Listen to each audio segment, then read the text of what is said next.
could walk in and do this. That's crazy. This is the hard stuff. We have several attorneys that have advertised with us over the years, and they've come down and seen us, especially when we're performing before Grizz games. It is a performance. During our college game day. And we've gotten that feedback from several of our attorney friends saying, man, you guys will be great in the courtroom. You guys just light it up, just yelling at each other, arguing, doing all this stuff. Yeah. Regardless, what's up with you, man? How you been? Been great. It's been a great week. Happy, of course, to be back in Missoula, and happy to be around. I think we could say this, right? I'm doing pre and post game for Grizz football. Whoop, whoop. Throughout the course of the year. Regime and I are kind of going to do some trade-offs. Yep. So some weeks that he won't be there, I'm going to be in, and vice versa.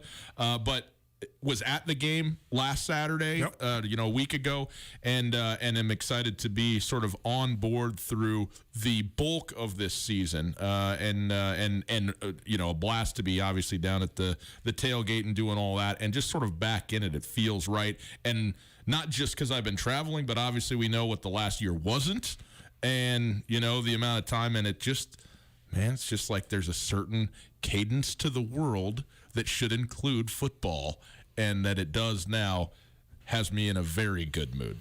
We will be back in action for our ESPN College game day before the game next Saturday. For those who haven't been paying attention all week, the Grizz are off this week, an early bye for the Grizz. So I'm heading over to Bozeman. I'll be hitting up the Montana State game. First time in Bobcat Stadium since mid-December 2019 for me, because I saw the Cats on the road in their opener, but I haven't seen Montana State live in 2 years. So that'll be interesting, to say the least. But we'll be back in action September 25th. Homecoming in Missoula. Cal Poly coming to town. The new branded Cal Poly. Bo Baldwin back in the fold, back in the Big Sky Conference. And Cal Poly, actually, they posted a 27-13 victory over San Diego in week 1. So that's actually more wins than a lot of prognosticators had Cal Poly getting all year. I was not one of those because I've been around Coach Baldwin. He's not going over. He's going to figure out a way to win a couple games. But regardless, we'll be broadcasting from the Chamber of Commerce parking lot for an hour and a half before kickoff and an hour after. So be sure to come on by, say hi, keep the radio tuned to 102.9 ESPN Missoula, and we'll give you all the best in pre- and post-game coverage for next weekend's Montana Grizz game. Very good. We go now. I guess this is sort of on the Rankish Brothers RV phone line, but I think we're actually going right into this guy's headset because he is at the stadium in Boise. He's Jeff Safford. He's the voice of the Missoula Paddleheads. And the Paddleheads have what rarely happens in baseball, game 100 of the year. Wow. And it is for all of the marbles. Championship Thursday. The Paddleheads have won the pennant in the first half. They've won the pennant in the second half. They won a single-game playoff to get into this championship series. They won the opener to push Boise to the brink so that they won their last home game on Monday. But they dropped a game last night, 5-4 to the Boise Hawks. And now tonight, this is it. Win, you're the champions. You lose. Okay, congratulations on a good year, but you don't get that final ring. Jeff, I know you're down there in Boise. Welcome into the show first and foremost, but you must be thrilled to have this one-and-done game right ahead of you. Yeah, it's a little bit, I don't want to say nerve-wracking, but, you got the butterflies floating around. It's my first time calling a game like this where it's, I know it's game 3, but it's quote-unquote game 7, win, go home, lose, and that's it, as you said, and should be an exciting night. Last night was a real wild ball game. Missoula had a late lead, but Boise was able to get some offense together in the 8th inning right when they needed it the most, and so here we are. Take us through last night because, like you said, Paddleheads looked like they were closing in on it. I was listening to your call.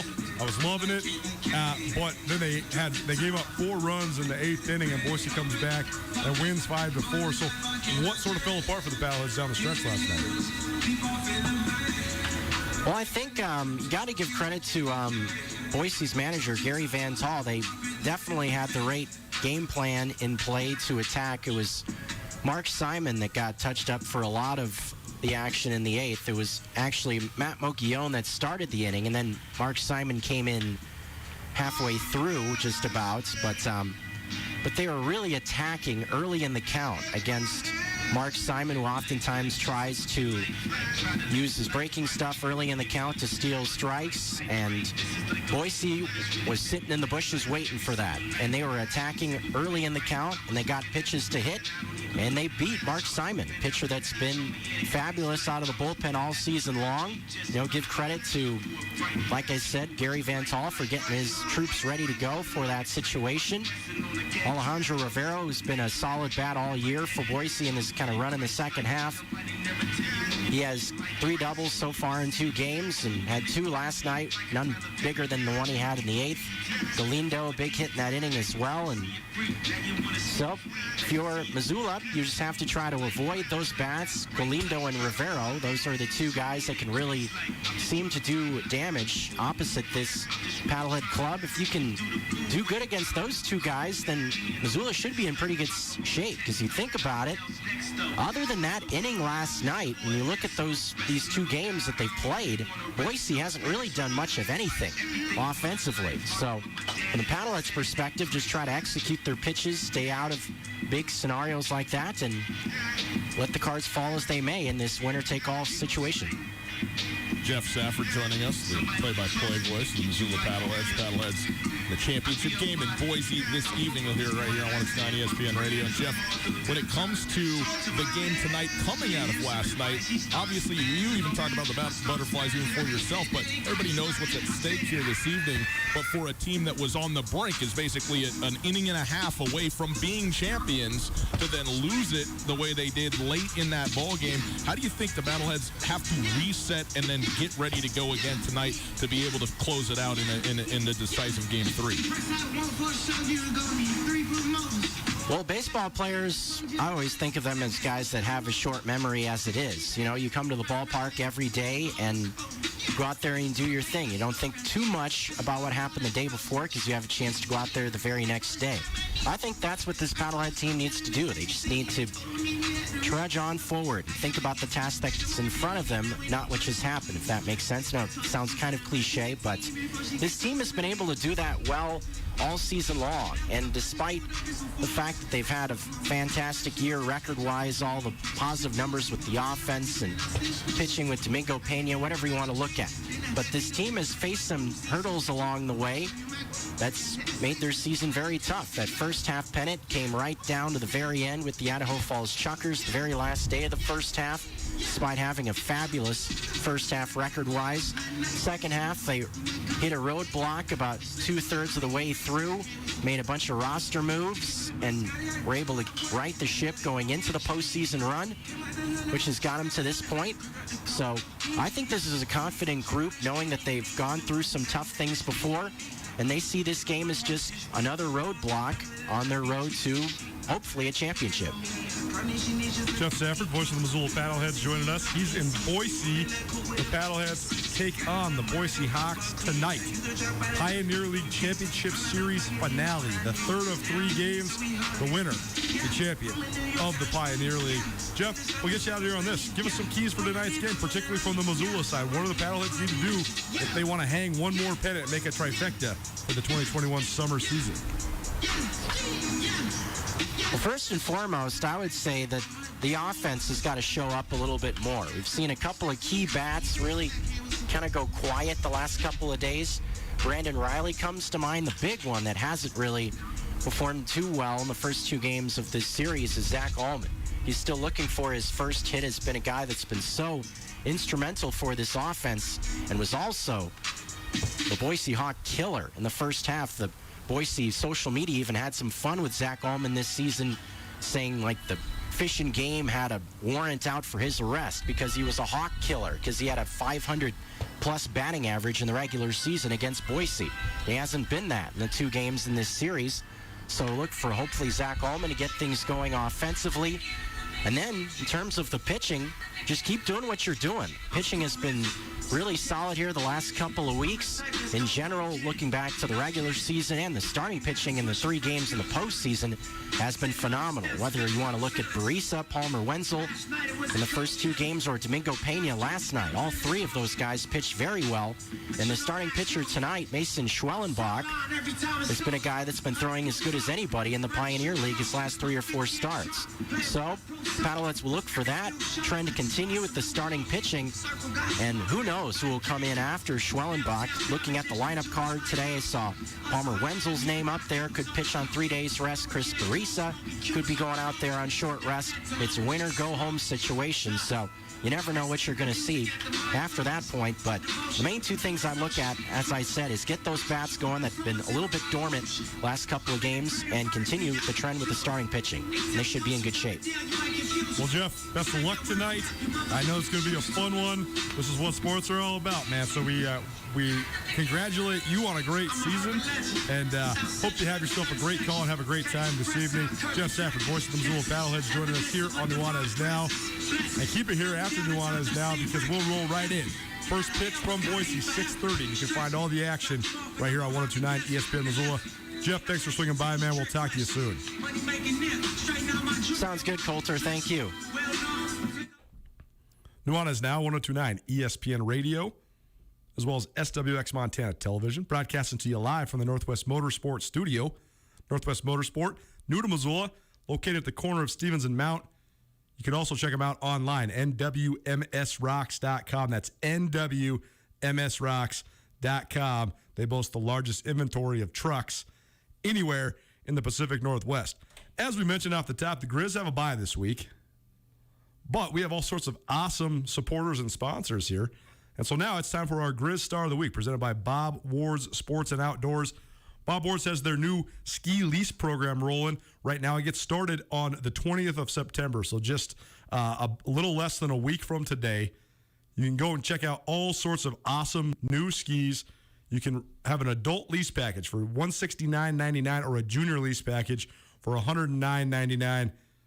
And this is a good deal, especially if you want to try out some new skis, or maybe there's some stuff that you haven't really tried yet and you want to kind of get them underneath your feet. So go on down to Bob Ward Sports and Outdoors. And Bob Ward Sports and Outdoors, the proud supporter and proud presenter of the Grizz Star of the Week. The reason we don't have an interview is because there were no interviews available this week. They got the week off. Actually ran into Marcus Wellnell yesterday, Grizz inside linebacker, and he was saying, yeah, man, we had practice on Monday and no practice today. He's like, I'm going hunting this weekend because I haven't gone hunting forever. There you go. That's cool. He said he's going hunting with Braxton Hill, too, so I think Braxton probably knows where to find himself some elk and deer. He's probably killed a few animals in his life. Getting that local knowledge. That's exactly right. And Tyler Flinker, he said he was going as well, so Missoula Big Sky guy. So fun for those guys. But we're going to continue to talk Grizz football. And Ryan Tutel will just be our Grizz Star of the Week. How about that? Ryan Tutel, by the way, joining me, Coulter Nuanez here. Closest I'll ever get. That's exactly right. But you know the Grizz about as good as anybody. So let's start with the most broad of broad questions, Gus. We were there in the press box last Saturday to watch Montana's home opener, a dominant 42-7 victory over Western Illinois, 151 yards of total offense for the Leathernecks, 6 sacks and 11 tackles for loss for the Grizz defense. 0 points allowed by the Grizz defense, and that's the trend. They haven't allowed a single point since the opening drive of the game against the Washington Huskies. When Bobby Houck said it, I did a double take. He said 115 minutes without a score. Then I did the math real quick. Coach Houck was off by 14 seconds. It's 114 minutes and 46 seconds, but same difference. Unbelievable. This day and age in college football, that doesn't happen. No, it doesn't. The defense, what can you say? I mean, one opening drive to the Huskies, and that's it. And, obviously the only points were off of a turnover in the Western Illinois game. I thought the most telling thing to me about this game, look, we've seen the Montana Grizzlies over the years win a lot of games effectively 42-7. You know? Yeah. If they beat Dixie State 42-7, I don't think many people are going to bat an eye, if that was to transpire, right? And you go, well, what do we really know about this team, okay? It's hard sometimes to sit here. Now, I think coming out of the Washington game, you go, okay, I think we know some things about the Montana Grizzlies, but sometimes in the course of these games, you go, what are we looking at a team that's just utterly outmatched? I mean, clearly we are, right. But also, what does this mean about the national level that the University of Montana is at? And honestly, the most telling thing to me in all of that happened after the game. In the press conference, Jared Elliott comes in. He's the head coach of Western Illinois. No players come, which is always a bad sign. That's right. If no players are invited by their coach or brought by their coach to talk. But also, just the demeanor of the Leatherneck head coach, who Western Illinois is a proud program. They're in a great conference, as we know, in the Missouri Valley. Yep. And playoff team 3 times in the last 6 years. They were good when Coach Elliott took over. They dipped and were really, frankly, not good. And I think he was, especially with senior quarterback, great senior wide receiver, great game against Ball State, who is about as good as it gets in the MAC, in the FBS level. For sure. Has had and still has high expectations for this version, this 2021 season for Western Illinois. And it was demoralizing to see him sitting there. Not demoralizing to see him. He looked demoralized by what Montana did to him, and there were no answers for him at all. He was great to talk to and all that kind of stuff, but you can tell a coach, you see coaches come in and go, boys, I don't know how you play in this stadium. That wasn't the attitude that he had. Nope. He thought they were going to come in and have a run at this football team, and they didn't have a sniff of a chance, and that was a thing that was very telling to me about how good this team is. So often, coaches come to post-game press conferences, and they spin it from their own internal angle, which is expected, it's tactful, but they often talk about all of the things we did wrong, all the things we did to beat ourselves, all the things we could have done better to mitigate the things Montana did. He didn't say any of that. He said, that defense is the best defense in the country. He said, that team overwhelms you. He said, we couldn't communicate. We couldn't do anything. I thought he made a really interesting point when he was breaking down why Montana's defense is so complicated and also so hard to go against, though. He said, he acknowledged the talent, the personnel, the pursuit, the effort, but he also said, they run more fronts than anybody you're ever going to see. They bring pressure from every angle, but they also have 11 players on the field that can set the edge at all times. So they were trying to run those like slot wide receiver reverses to try to press the edge, and they did get the ends and the outside linebackers sometimes pinned inside. Doesn't matter because Trajan Cotton, Omar Hexonu, Nash Fouch, who's ever playing those defensive back spots that aren't sort of in the center of the defense, they can set the edge too. But he said the number one hardest part is the only way to ever even be on the same page as Montana is to communicate. Well, when they're confusing you to the point they're confusing you, and then you're also playing a night game at Washington Grizzly Stadium, it's done. You're done for. And I just thought they looked completely overwhelmed, and it was not because of bad execution or poor preparation. They straight up just could not handle Montana's defense physically. I want to ask you about this too, and you know more about this than I do, but one thing you assume, and to some extent this is true, if you're on offense, you have the ball, you dictate the terms. You're going to choose whether you're going to run or whether you're going to pass, where you're going to go, setting things up. And then supposedly, right, the defense has to adjust, like see what the alignment is and do what they do.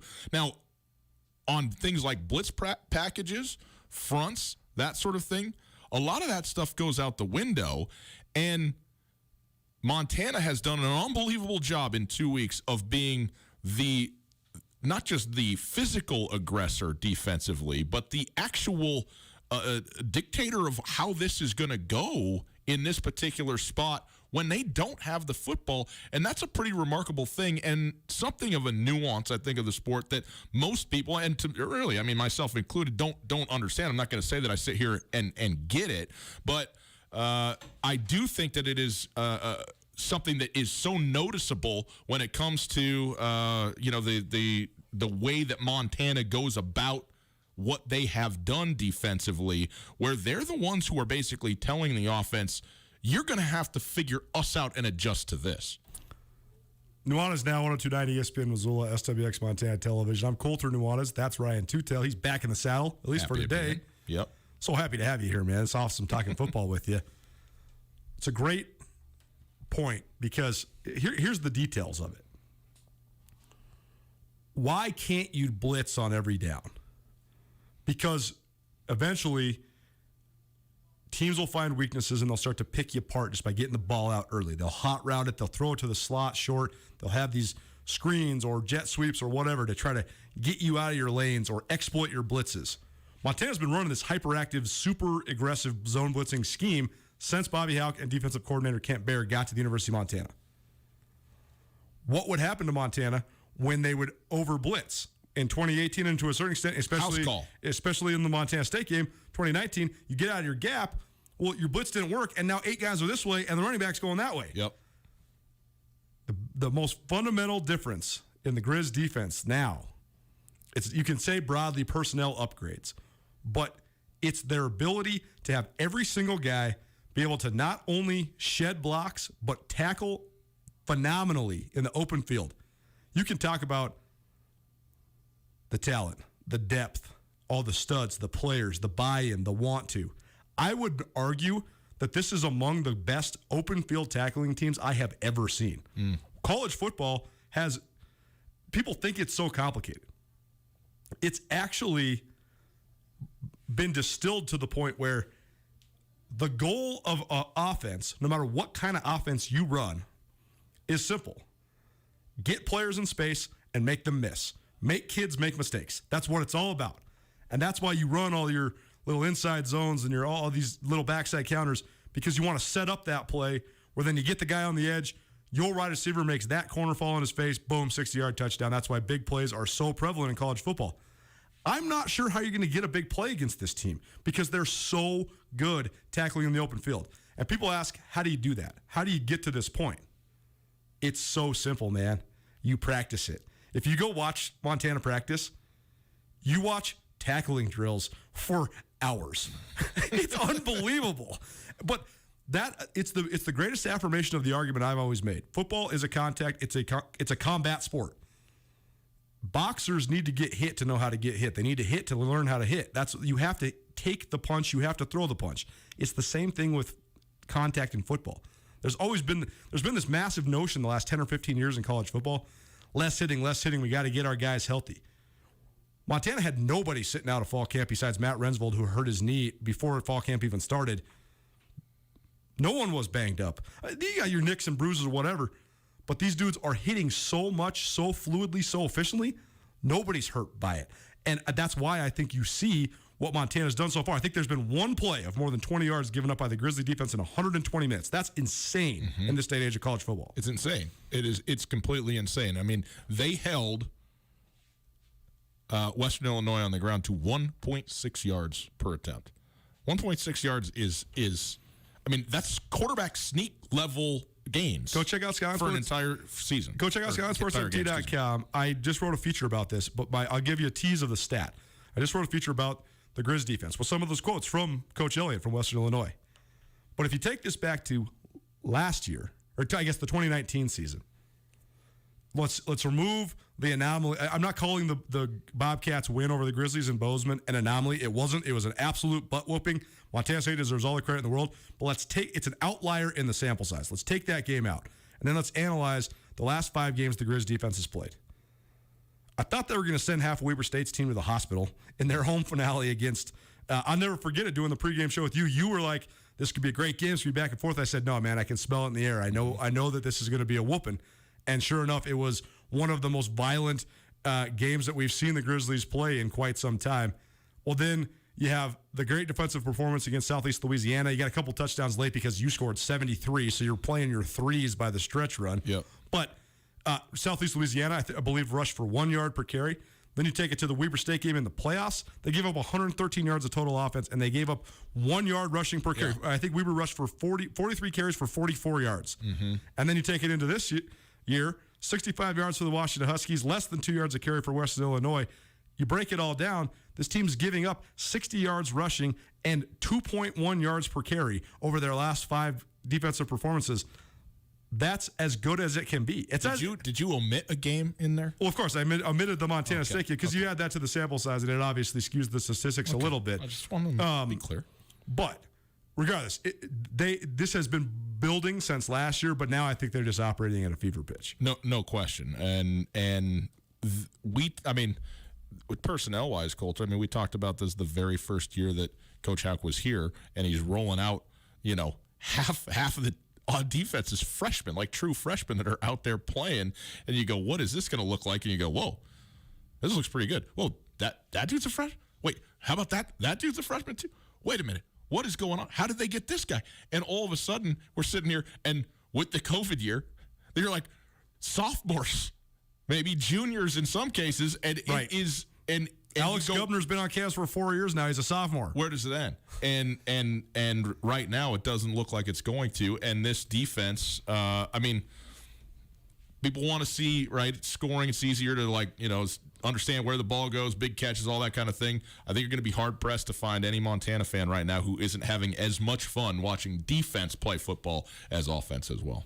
Nuanez now 102.9 ESPN Missoula, SWX Montana Television. I'm Coulter Nuanez. He's Ryan Tutel. How much of an impact did the COVID year have on Montana and Montana State in a positive fashion? We'll tell you more right here on Nuanez Now, right after this. Buying or selling a home can be an intimidating task. Brent Wahlberg and the Wahlberg team of Windermere Real Estate are here to make you feel comfortable no matter where you're at in the process. The official realtors of Grizzly Athletics have more than 4 decades of experience in Western Montana. Brent and his team can not only find you your perfect home or buyer, but they can also teach you about the great city of Missoula and its tradition-laden sports teams. The Wahlberg team works as a family to help fulfill your real estate needs all over Western Montana. If you need help with residential, land, investment, or commercial, give Brent Wahlberg and the Wahlberg team a call today. Open your new Stockman Bank account anytime, anywhere with online account opening. Now, you can open an account in minutes on your laptop, tablet, or mobile phone.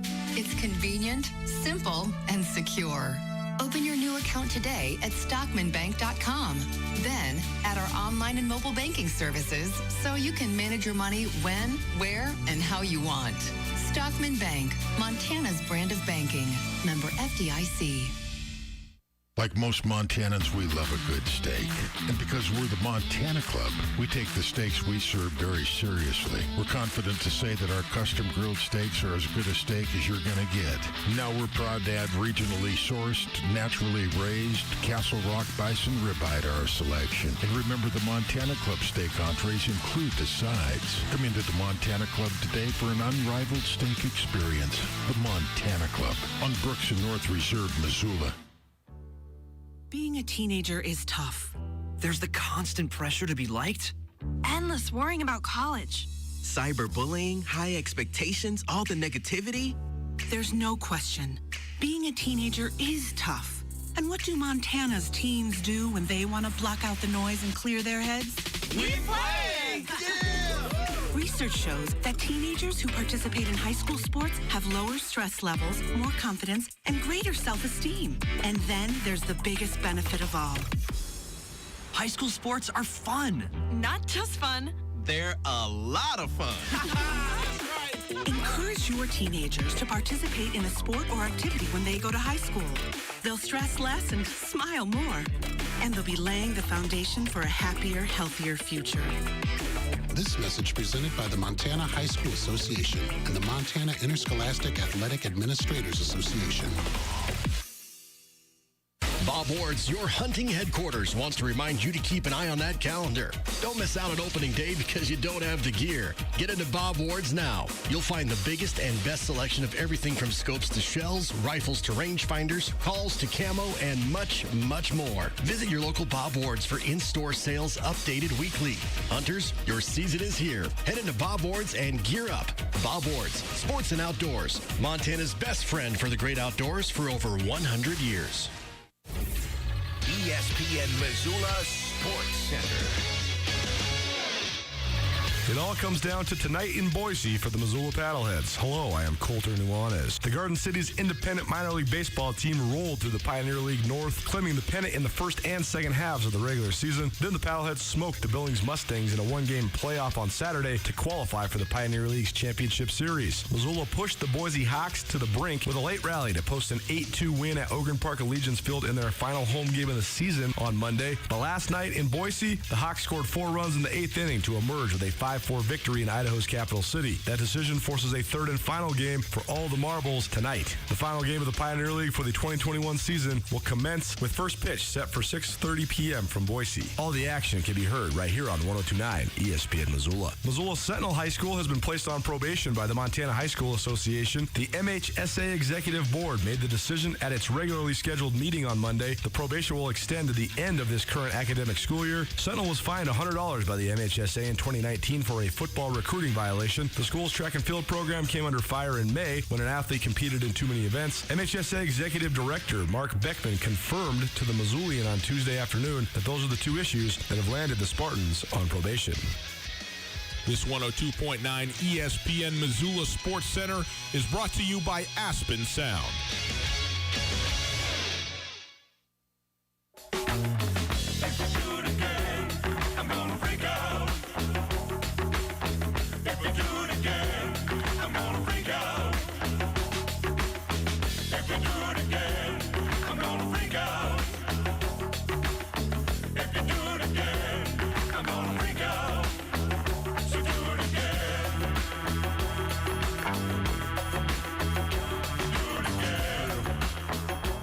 Don't they? Friends do return.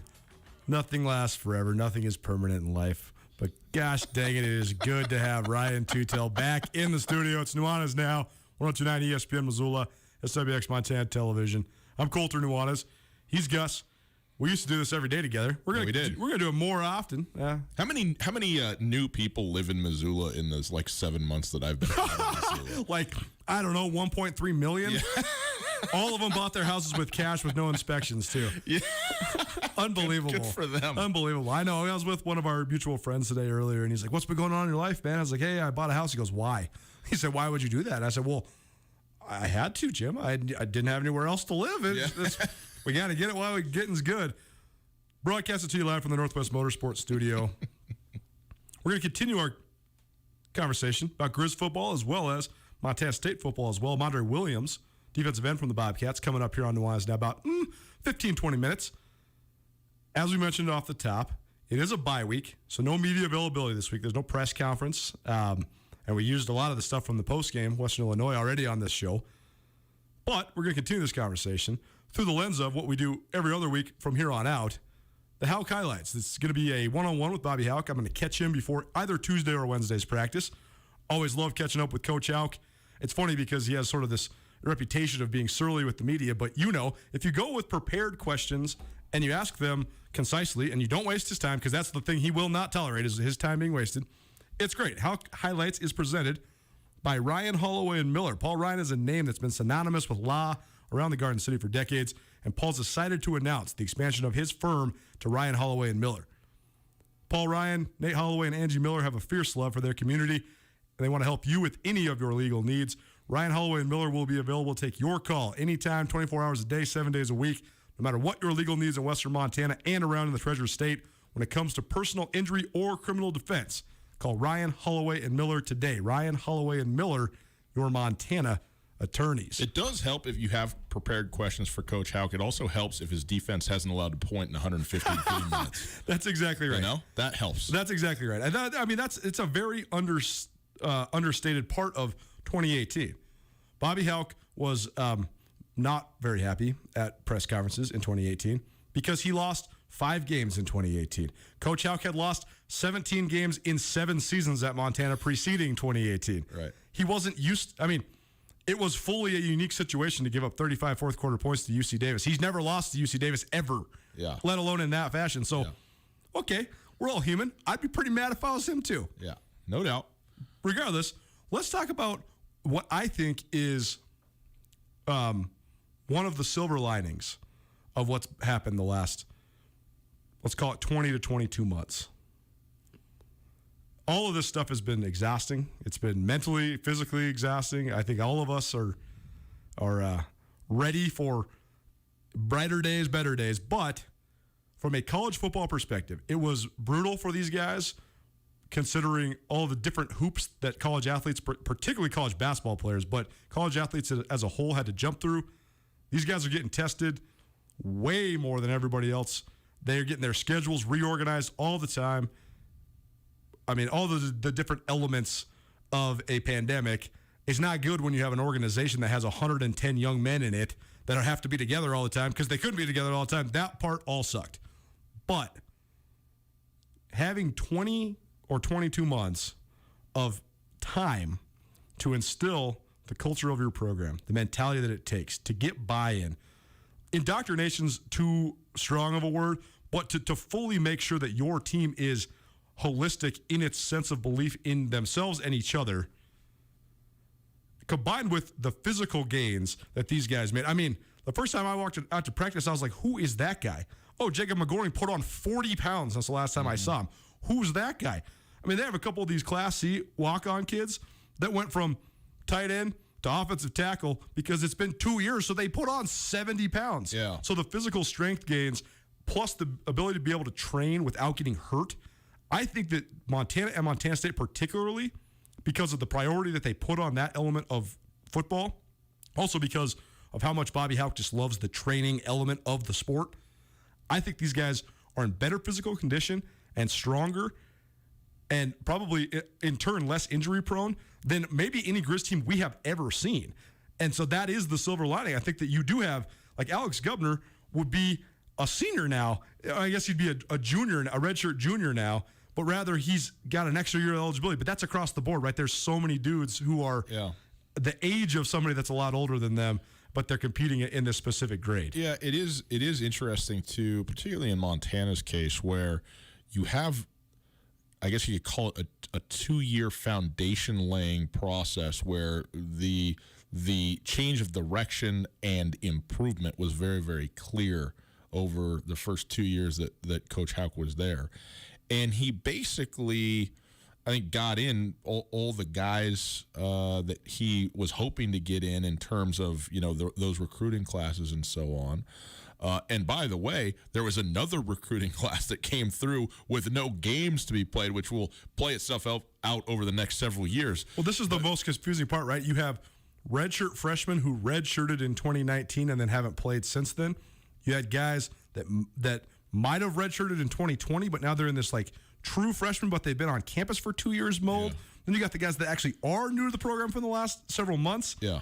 So you have just a million freshmen running around, but they're sometimes 3 to 4 years apart. Like Cole Grossman had a gray shirt in there as well. So this is his 4th year on campus. He's a redshirt freshman tight end. So the thing though for the Grizzlies that I find interesting and maybe particularly beneficial, because this is all true, for all programs across college sports, But it is true. But don't you think that not playing at all was actually an advantage? Yes, but here's why. I mean, everything you said about training and strength training and getting bigger and doing all that is all true. But I also think, particularly for a Hauck-led team, it's not like, well, we're not playing this year, guys.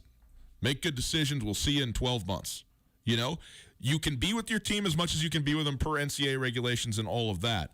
But there's no question that there were parameters put on things and expectations that were laid for the entire run where there wasn't football.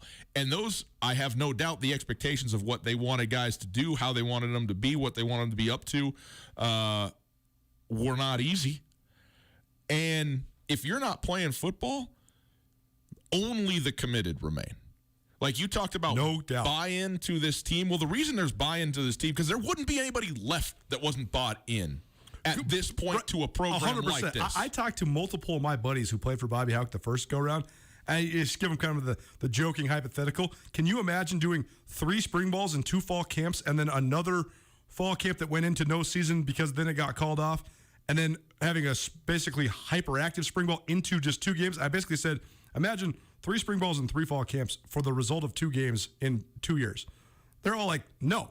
These are guys that played, started multiple games and won championships and all of that. So I think that within the scope of that, what you then have is every guy that you want, whether they came in those guys or developed into those types of players, those mentalities to have that. But once you get that, over the course of a year of not playing football, now when you are playing, it's just evident. The other thing, though, and I would like to hear your take on this, since it is Hauck's highlights here. Indeed. Presented by Ryan Holloway and Miller. I've seen something from Bobby Hauck, 2 consecutive games I have never seen. Now, maybe I wasn't observing this before. Okay, so this might be me. You tell me if I'm missing it. Going in to the 4th quarter of the game at Washington. Now, this whole, four-finger, hold up 4 fingers going to the 4, it was, fun when it started, and now, not my deal. But the whole team comes in, closes in on Coach Houck. He's in the middle of the circle, and they're all jumping around like crazies. You know what I mean? Led by a person who you would think that might not be in his personality to be the guy who's the hype machine here heading into a fourth quarter when it's all about business and toughness and all of that kind of stuff. And I thought, whoa, what's going on here? Is this like a special, like, because we're in Seattle, we're going to do? And then going into the fourth quarter of a game that's already a blowout, we're closing in, and who's in the middle? Bobby Houck to do this thing. Now, I don't know if he has done this before, and I just hadn't noticed, but it was stark to me to see him being the guy leading the cheering and not just the general that we often, ascribe to him. He certainly is that, but I think that there is, it's not a softer side, but I think there is an understanding of the way that he also can incorporate encouragement and bring it and fun, and being a guy who's like, hey, we can, we should get out here and be excited about being out here, not just, out here to do the job and to be, angry, tough, whatever you want to say as a football team, you know what I mean? And I thought that was really noticeable, and I wonder how much that is real day in and day out, because I think that what you're seeing is just a moment that's representative of a bigger reality. It's Houck Highlights, presented by Ryan Holloway and Miller. Paul Ryan, Nate Holloway, Angie Miller, they all have a fierce love for this Missoula community as well as the state of Montana. They want to help you with any of your legal needs, from auto accidents to medical malpractice to wrongful deaths or any criminal defense. Ryan Holloway and Miller should be your first call. Paul Ryan has established himself as one of the top legal minds in Montana, claiming Missoula's best attorney honors 13 different years. Ryan Holloway and Miller is a local firm with experience and intimate knowledge to help clients with any needs. Call Ryan Holloway and Miller today. Ryan Holloway and Miller, your Montana attorneys. How has Bobby Houck changed? Plus, I'm Andre Williams, Montana State defensive end, here on Nuanez Now. Back after this. Oh, I love family road trips. Wind in my ears. Good dog. Treats in my mouth. And peace of mind, knowing Les Schwab did our tires, brakes, and alignment. Like Les Schwab, my family's safety is my first priority. Well, that and squeaky toys. Swing by today and get road trip ready with our always free pre-trip safety check.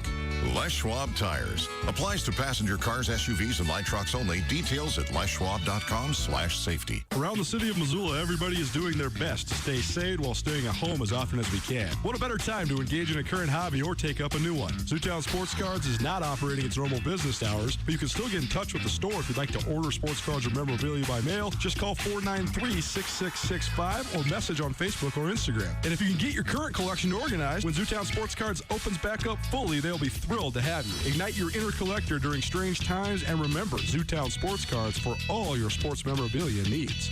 This is Mike Nugent with Berkshire Hathaway Home Services. Berkshire Hathaway provides Western Montana with full-time real estate professionals for you whenever you need us. Our reputation as the state's most knowledgeable and available real estate group has helped build unmatched trust in the Garden City and statewide. If you have been thinking of making a real estate move in the short or long term, give me a call. No pressure, no expectations. Just professional opinions and service at whatever pace you are comfortable with. Give me, Mike Nugent, a call today, 531-1802. And remember, every question is good to ask. If you've never had a Wappa sandwich from Warden's Market, well, you ain't living. The Wappa and all the other sandwiches available at Missoula's oldest grocery store have a legend that precedes them. Warden's Market also features an exceptional selection of craft and specialty beers. At Nuanez Now, we will be giving away a 6-pack and a sandwich from Warden's Market each Thursday during the 4 o'clock hour. Be sure to tune in to Nuanez Now, 102.9 ESPN Missoula, Thursdays during the 4 o'clock hour for your chance to win a 6-pack and a sandwich from Warden's Market, Missoula's oldest grocery store. Here's a fun fact for you. The average chameleon can point their eyes in 2 different directions. On the other hand, the average human can't. So unless you're a chameleon, there's absolutely no way you can focus on texting and driving at the same time. So don't do it, unless you're a chameleon. Visit StopTextsStopWrecks.org. A message brought to you by the National Highway Traffic Safety Administration, Project Yellow Light, and the Ad Council. Why build a work history at a job when you can build a future in your own business? Westpac Wealth Partners is looking for entrepreneurial-minded people who are ready to take their future into their own hands. Nick Tabor and his associates provide clients with financial tools and tested solutions for navigating this complex financial climate. Westpac Wealth also has a work culture that has been recognized as a best workplace in Fortune magazine. If you're ready to start building a business in a long-term career, apply at westpacwealth.com. Westpac Wealth Partners, LLC is not an affiliate or subsidiary of PAS or Guardian. Insurance products offered through Westpac Wealth Partners and Insurance Services, LLC, a DBA of Westpac Wealth Partners, LLC. 1, 2, 3. Nuanez now on ESPN Radio.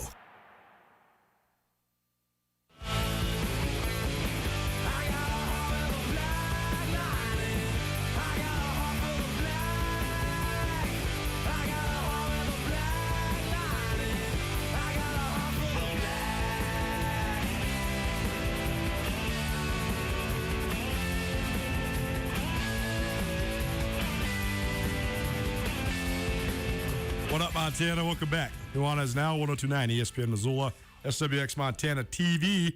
Ryan Tutel in the seat with me, Colter Nuanez. Howdy. Broadcasting to you from the Northwest Motorsport Studio.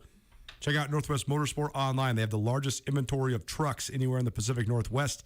You can find them online at nwmsrocks.com. That's nwmsrocks.com. We're going to continue our conversation about both Grizz and Bobcat football. I'm Andre Williams, senior defensive end for the Bobcats. Going to join us here in just a couple minutes. But first, I know you're probably hungry, probably gearing up for the weekend. If you have not had yourself a Wappa sandwich, you need to. Go. Warden's Market is the spot. They have some of the best sandwiches in Missoula. They also have the best craft beer selection in Missoula. And starting now, today, we're back at it. One of our favorite giveaways. We got a 6-pack and a Sammy for Warden's Market. Give us a call right now, 888-1029. That's 406-888-1029, 888-1029. Caller number 2 is going to get a 6-pack and a Sammy. All you got to do is call, give your name to Andrew. He calls Warden's. Your name's on a list. You go get yourself a 6-pack and a sandwich from Warden's Market. Love it. Sounds pretty good, huh? It does. Don't you? That's the worst part about this is you set up these giveaways and then you're like, man, I would be the guy that would win this because I would call every time. I wouldn't even win. I would just immediately turn to Higgins and walk in and be like, what does it cost? Because this is what I need. And that's how I feel at this very moment. That's exactly right. Yeah. We were talking about the differences for Bobby Houck, just in sort of the way he's operating. And I find this one of the most fascinating parts of this current iteration of the Grizzlies. I covered Coach Houck for the majority of his first tenure here at Montana, 2003 to 2009. I had a lot of really good friends that played for him. My brother played for him for a year. And Coach had a very distinct tactic the first time around. He made himself into the common enemy of his own players. That might be a little bit of an exaggeration, but the motivation was to prove Coach Houck wrong. He was always, here's where you're at, but you're not where I need you to be. He was always trying to drive guys to be better, but they were always trying to prove him wrong. And he was very surly in his way of communicating with the guys. He used to always say, you don't need parents, you don't need friends, or you got parents, you got friends. I'm not going to be either of those. I'm your coach. He used to always say that. That's something I've seen change with Coach Houck quite a bit. Because I think, first of all, would you agree, as a father, becoming a father probably changes your perspective on the world more than almost any other life experience that you can have. Yeah, I'm way angrier now. But I also think Coach Houck as he's a lot older than he was first time around, but he also has a son on the team. Of course. But you see the way that these guys interact with him. These guys fully respect him, want to play for him, want to live up to his expectations, but they also love him. That's a huge difference. I think there's something to be said for that. And I haven't been around, so I can't sit here and say firsthand that's true. But one other thing that I thought when Coach Houck got hired and we saw the staff that got put together, that it was going to be real interesting, man. People have no idea the drama that exists on coaching staffs of football teams just nationwide, broadly. I mean, if you think reality TV, there could be reality TV shows about college football coaching staffs. There's no question. I mean, it's just wild. And so now the first time that he was here, I certainly couldn't quote you chapter and verse, who was on the staff and all that kind of stuff. But I don't think there's any question that this is me and this is what we're going to do. Fall in line or see ya. That's it. Yes. And that's, first of all, He's the head coach now, and it is his show. And he does have the final say, no question about it. I don't think anybody argues that. He's also got an incredibly veteran staff who he even said this past after the game Saturday, they don't have to be here. They're here because they want to be here. And exactly. And them being here because they want to be here also means they want to be with Bobby Hauck. And so you have to be the type of person who people want to be with if you're going to engender that sort of relationship with the coaches that you've brought in, who, by the way, are off the charts for this level of football. I mean, the staff that the Grizzlies have it's 20 out of 10 for FCS, what these guys are and where they've been. And I think he knows that. Certainly he knows that. And he has, I don't want to say accommodate, but has made it so that they can do what they do and enjoy doing what they do. And maybe that has, been part of this progression too. After the Washington game, leading up to the Western Illinois game, I was down at practice catching Coach Hauck. And while I was waiting for him, Kent Bear walked by, defensive coordinator, and he and I got to know each other a little bit. So I said, hey, Coach, good job on the win. Where's that one ranked for you? Because Kent Bear has coached college football since 1978. He said, when we were at Notre Dame, we went and knocked out number 1 Florida State, Doak Walker Stadium. When I was at, I believe, Arizona State, they went in and beat Clemson. He's won a couple Rose Bowls. He said, it wasn't close. It was that was the greatest win of my coaching career, us beating Washington. Mm-hmm. That's all to say, though, this guy is referencing Rose Bowls and coaching at Doak Walker Stadium, being the number 1 ranked Florida State Seminoles, and going to Clemson and winning. Like, what? I mean, Brett Pease is the offensive coordinator at Florida. He's the wide receivers coach at Montana. Their staff is unbelievably stacked. Transition to Nuanez now 102.9 ESPN Missoula. We're going to get your perspective on Montana State in a minute, but first, we're going to hear from one of the leaders of the Bobcats. He's Amandre Williams, the team captain, a former University of Washington transfer. He had 2 sacks Saturday in Montana State's 45-7 victory over Drake. Caught up with Amandre Williams a little bit earlier this week. Well, happy now for the latest edition of our new weekly segment, Catching Up with the Cats, where we'll hit both current and former Montana State Bobcats. And this week, we're joined by Amandre Williams here on ESPN Radio. He's a senior defensive end for the Bobcats. Montana State been playing pretty salty defensively these first 2 weeks, but to be expected given the veterans that the Bobcats return to their lineup. So, Amandre, let's just start there. I thought it was interesting listening to both Daniel Hardy and Ty Okada after your guys' 45-7 Gold Rush win over Drake. And they were talking about how the defensive performance has been good, but it's what's expected. It's kind of what you guys believe you can be and will be. So just talk about that element of it. I mean, how much does the expectation influence the way you prepare mentally and the way that you guys go about your business on the field? Sure. As a defense, we have high standards for ourselves, and we know that if we execute our jobs and we do our jobs to the best of our abilities, then we'll win football games. And that's exactly what we go set out to do every single week. And like I said, we have a high standard, and we feel good when we meet that standard, and I think a lot of people will be able to see that. Coach Vigen's talked a lot over the last month and a half or so about his philosophy of football. It seems like he always is going back to knowing exactly where you're going and then playing as fast as you can. Easier said than done, though, right? So, I mean, when I watch you guys, it seems like you're playing incredibly fast. Is that just a product of acclimating to the scheme really well? Or how are you guys able to play as fast as you're playing right now? A lot of it has to do with just being prepared and studying, knowing your opponent. If you know something, then you're able to just play and do your job and not have to think about it too much. And these guys do a good job of doing that, just doing the extra preparation during the week, and coaches put together a great game plan. And when it comes down to game day, we're able to go out there and just execute and just do our jobs and play fast. Montana State got its first victory of the 2021 season, but I want to go back 2 weeks to the debut game, first game in almost 2 years for MSU at War Memorial Stadium in Wyoming against the Wyoming Cowboys. And I know probably a little bit of a special moment for you as well. I guess your first game, first and foremost, but also your father, Tyrone, was a great defensive end at Wyoming as well. So what was it like for you kind of going back to your roots? I don't know if you've ever been in that stadium before or not, but that must have been kind of cool playing in a stadium your pops once played in. Yeah, it was definitely really cool. It was my first time out there. I hadn't been out to Laramie before, but it was kind of a cool feeling to be on the same field that my dad played on. And it was exciting. First, it was exciting to get back out on the football field, period, and play football games. I know a lot of guys were excited about that. But, yeah, this one meant a little bit more to me. It was a little bit more special, and I kind of felt that when I was out there. Catching up with the Cats, Amandre Williams from Montana State joining us here on Nuanez Now, ESPN Radio, as well as statewide TV, SWX Montana Television. And Amandre, what'd you take from that game? Because you guys battled all the way down the end, but I know on one hand you could say, hey, only lost on FBS by 3 points, but on the other hand, you guys were in control of the game for most of the game. So what was kind of the feeling coming out of the Wyoming loss? we'll never go into a football game and be okay with losing it. Obviously, we're going to try to go win every single football game we play. So I know a lot of guys were disappointed that we couldn't get that done. Coming out of it, we know we had a lot of things to clean up, and our goal every single week is to improve, and that week is done with, and unfortunately we can't go back and change our results. So now our job is just to continually improve and just get better and go out and deliberately try to do that every single day. 2019 season, you were All Big Sky selection, playing that buck end spot in the old defense that Jeff Choate, Ty Gregorak, Kane Ione were all operating, but now playing a little bit more of a traditional defensive end spot here in Freddie Banks' defense. So what do you think of just the change? What are the biggest differences? What are the biggest challenges? Biggest difference, I'd say, is, I have my hand in the ground every single down now, so I'm able to get after the passer a little bit more, play more on the front line, not drop into coverage as much. I like the change. I've always been a defensive end, so nothing was too new for me. But, at the end of the day, football is football and defense is defense, and every single day I'm just going to go out and try to do that, whether I'm asked to put my hand on the ground or whether I'm asked to stand up and drop off the edge.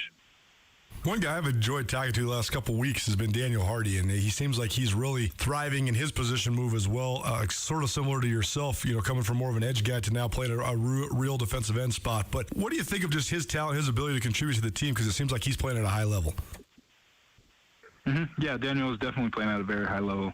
He's a smart kid. He's an athletic freak, man. He goes out and he makes plays and he works really hard, and that's one great thing about him, because oftentimes you get talented guys that don't work very hard, and he does both. He's one of the hardest workers that we have on the team, and he's obviously very talented, and it's fun to see him go out and make plays and take this new position and just be great at it. When he first came to Montana State, he told me the whole story about losing his father at a young, when he was in high school, and how he kind of came to the game of football because he wanted sort of a family element. He wanted to be around guys that he could sort of build into being his brothers, and it seems like he's brought that same sort of attitude, sort of the love of the locker room, the love of his teammates to Montana State. So do you see that in him, and how does that add just to the element of you guys' locker room? Because it seems like, especially you older guys, you guys are pretty close. Yeah, no, the team is definitely close, and that honestly just speaks to Daniel's character and his ability to just go through something like that, something that adverse, and be able to come through and just want to be able to be a brother to a football team after having something like that. And he does that every single day. He makes guys feel like family, and it's fun to be around him, and in turn it feeds off to the other guys. And it ultimately brings the team closer. Amandre Williams joining us here in Nuanez now, 102.9 ESPN Radio, as well as statewide television, SWX Montana TV. Amandre is a defensive end senior for the Montana State Bobcats. It's part of our Catching Up with the Cats series, where we will do interviews with current Bobcats, also some podcast stuff with some former Bobcats. If you want to go check out a couple of our podcast portion of this series, you can go find Mike Person as well as J.P. Flynn, a couple great offensive linemen for the Bobcats, both of whom played in the NFL. So go check that out as well. But Amandre, let's talk about the here and now. You guys got San Diego coming to town, the last non-conference game before Big Sky Conference play gets underway. So what's the overall look ahead at the Toreros, and what do you guys think just about this last non-conference with Big Sky Conference play on the horizon? Sure, San Diego's a good team. They're very well coached. They're a disciplined team, big athletic guys, and they're going to be a good test for us, and we're excited to go out and get another game in front of the fans here at Bobcat Stadium, and we know that San Diego's going to be a good test. Well, Amandre, I know it's a busy time of year. We appreciate you taking the time, man. You're always welcome back around here. But in the meantime, best of luck on Saturday. I'm looking forward to being at Bobcat Stadium, checking you guys out live and in person. But in the meantime, be well. All right, thank you. I appreciate it. So you go, Amandre Williams, Montana State, catching up with the Cats. The Catching Up with the Cats is a dual podcast/radio series. Got a couple podcasts up with some former Cats. We'll do the current players on the radio, the former ones in podcast form. Got Mike Person, J.P. Flynn, both up there. Both great interviews. Of course they are. They're offensive linemen. I'm recording with my guy tomorrow morning, though. One of my favorite guys that I covered at Montana State, Brad Daly. So that'll be a fun one. Tease for this weekend as well. We will be debuting our third iteration of Grizz Greats. This one, the 20th anniversary of the 2001 national champions, and our debut episode will feature the one and only Johnny Montana. John Edwards will join me tomorrow, so we'll have that one ready for you for your weekend as well. Hour 1 in the books on Nuanez now. Hour 2 coming at you hot. Our good friend Carolyn. We're going to be reunited with our good friend Ryan. Glorious. And we're also going to do some NFL conversation and maybe give a little more commentary on both the Grizzlies and the Bobcats as well. Keep it right here, ESPN Radio. Paul Ryan is a name that's been synonymous with law around the Garden City for decades. And Paul is excited to announce the expansion of his firm to Ryan, Holloway, and Miller. Paul Ryan, Nate Holloway, and Angie Miller have a fierce love for their community and want to help you with any of your legal needs. From auto accidents to medical malpractice to wrongful death or any criminal defense, Ryan, Holloway, and Miller should be your first call. Paul has established a reputation as the top legal mind in Missoula, claiming the Garden City's best attorney honors 13 different years. Ryan, Holloway, and Miller is a local firm with experience and intimate knowledge to help clients with any needs. Ryan, Holloway, and Miller will be available to take your calls at any time, 24 hours a day, 7 days a week. So no matter what your legal needs in western Montana and around the Treasure State, when it comes to personal injury or criminal defense, call Ryan, Holloway, and Miller today. Ryan, Holloway, and Miller, your Montana attorneys.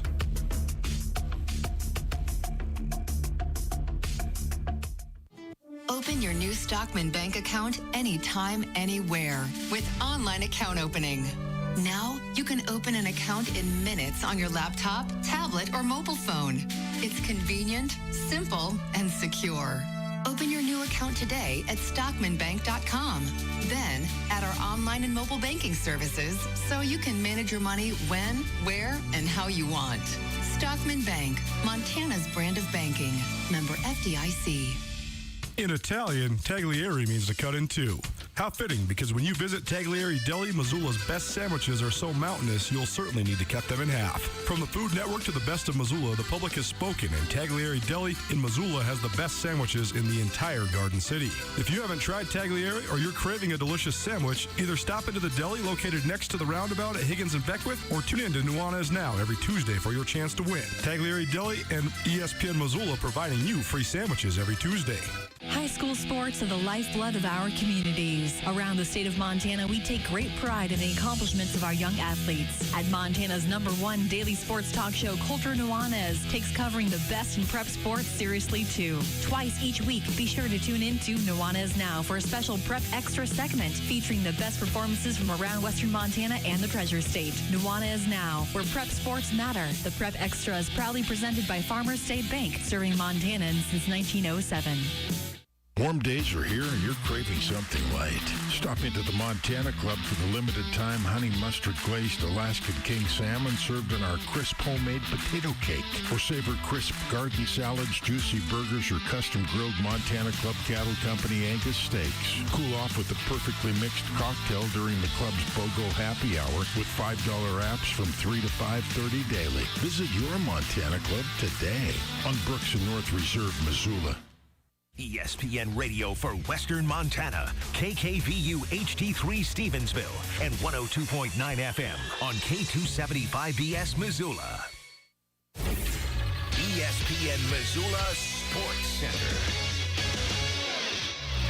It all comes down to tonight in Boise for the Missoula Paddleheads. Hello, I am Coulter Nuanez. The Garden City's independent minor league baseball team rolled through the Pioneer League North, claiming the pennant in the first and second halves of the regular season. Then the Paddleheads smoked the Billings Mustangs in a one-game playoff on Saturday to qualify for the Pioneer League's championship series. Missoula pushed the Boise Hawks to the brink with a late rally to post an 8-2 win at Ogren Park Allegiance Field in their final home game of the season on Monday. But last night in Boise, the Hawks scored 4 runs in the 8th inning to emerge with a 5-4 victory in Idaho's capital city. That decision forces a third and final game for all the marbles tonight. The final game of the Pioneer League for the 2021 season will commence with first pitch set for 6:30 p.m. from Boise. All the action can be heard right here on 102.9 ESPN Missoula. Missoula Sentinel High School has been placed on probation by the Montana High School Association. The MHSA Executive Board made the decision at its regularly scheduled meeting on Monday. The probation will extend to the end of this current academic school year. Sentinel was fined $100 by the MHSA in 2019 for a football recruiting violation. The school's track and field program came under fire in May when an athlete competed in too many events. MHSA Executive Director Mark Beckman confirmed to the Missoulian on Tuesday afternoon that those are the two issues that have landed the Spartans on probation.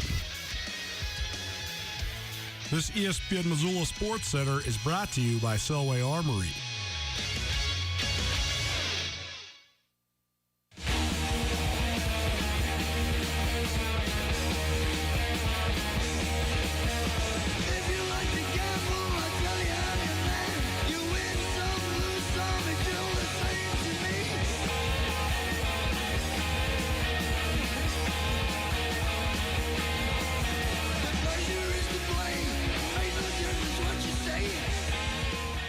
Nuanez now 102.9 ESPN Missoula, as well as SWX Montana Television. I'm Colter Nuanez.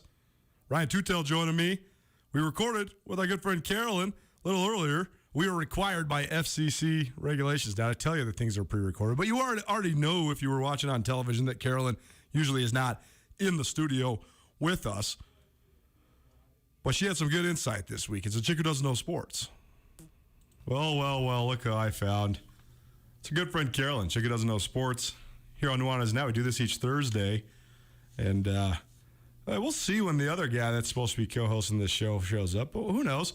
But Carolyn has no time for any of that. She's got stuff to do. I am on a time crunch, okay? I got to hit the gym. This body doesn't just make itself, okay? Now you're still teasing all these people that have only heard your voice and never seen you. It's hilarious. Yeah, well, prepare to be disappointed.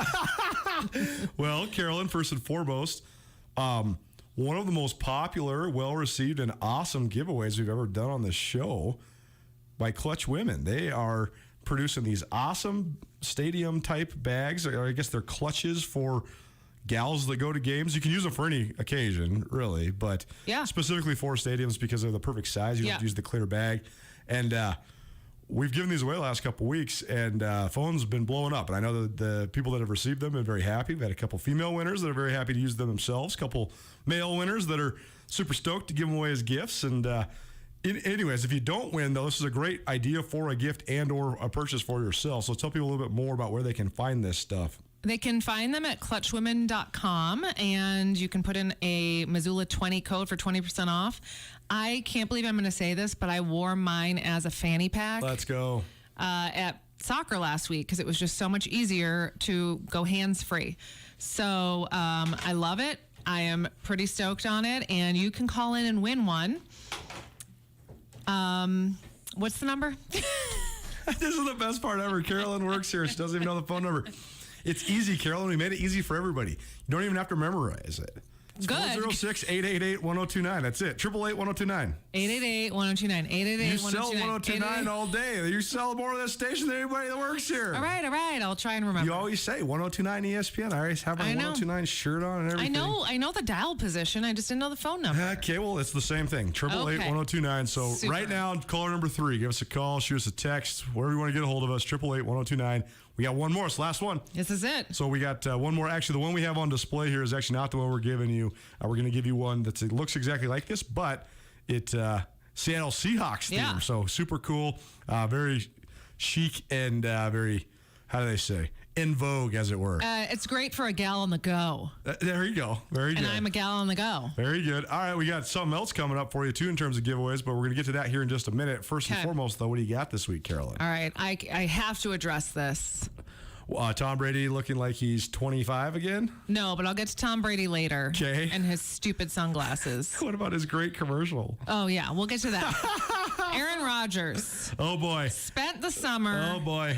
Pouting and being a little baby because he doesn't feel appreciated. This is going to really fire up one particular person that works at Missoula Broadcasting Company. And what did he do on Sunday? What did he do? In the words of our fearless leader, who is no question, the biggest Green Bay Packers fan on this planet, he got bare bottom spanked. He got bare bottom spanked. That is not what I was going to say. Well, okay. But she's from Wisconsin, so, Is what you're going to say less or more inappropriate than that? What I'm thinking is more inappropriate. Okay. What I'm going to say is he got schooled. He did. All right? He thinks he is a big shot, and he acted like a big buffoon all summer, and he just... I don't even know. It just makes me laugh. Like, you suck. Aaron Rodgers. I don't know if it's going to be a trend that actually, in fact, I know it's not going to be a trend that lasts for the full duration of the season because the season is so long. But it was, I think, so often in our world, the things that have sort of digressed, like dedication and loyalty and, showing up and shutting your mouth and all those things, there's not as many consequences for all that stuff. And we're all empowered to be like our own people and share our feelings and all that stuff. And that's great to a certain extent, but it also has gone overboard, especially when it comes to professional sports and athletes that get paid so much money. I think it teaches kids bad lessons. Yeah. Like you can't just not show up and not be with your teammates and you still make $50 million a year like Aaron Rodgers. So I thought it was fitting and also apropos that he kind of got. I mean, I did love it. I mean, I love that he got Yeah. the taste slapped out of his mouth. I had a bunch of money on the Packers because I thought they were going to roll in that game, and they did not. It's also week one reactions are sometimes a little too extreme, and the Packers always, Aaron Rodgers, this offseason aside, they always lay one or two eggs. Aaron Rodgers is such a sulky little powder that he's the worst quarterback ever when you're down 4 touchdowns because he just like sits on the sidelines with his lip hanging out, and yeah, he's just such a baby. I just found it funny after all that's how they open the season. That's all. That's all. I was also, I mean, everybody's spinning this from the Packers angle because, of course, the Packers are one of the best teams in the league, and he's one of the best players in the league. But do you know much about the Jameis Winston story? So Jameis Winston, once upon a time, that's the New Orleans Saints quarterback. So once upon a time, he was a prodigy. I mean, he was the greatest. He was the number one quarterback recruit in the country. He came to Florida State. He was the first freshman to ever lead a team to the championship. So Florida State won the national title back in 2013, I believe it was. Then Jameis was the number one overall pick by the Tampa Bay Buccaneers. He went to Tampa Bay. He had a little bit of success, but then he basically got a case of he got infected by the interception bug. He couldn't stop throwing interceptions. They got rid of him. They get Tom Brady. They win the Super Bowl the next year. Meanwhile, Jameis Winston's just a backup in New Orleans. People think his career is done. Then Drew Brees abruptly retires. Jameis gets handed the reins to the Saints. His first game as a starter, he goes out and whips Aaron Rodgers. It's a great story of redemption. I do like this. You would also think Jameis Winston is hilarious. He's been enraptured in some controversy before, mostly that had to do with like stealing crab legs. He was like, yeah, this, you got to look it up. I got to get the details a little better than what I'm explaining now. But yeah, he got some trouble because he basically like went and ate a bunch of crab and then didn't pay for it.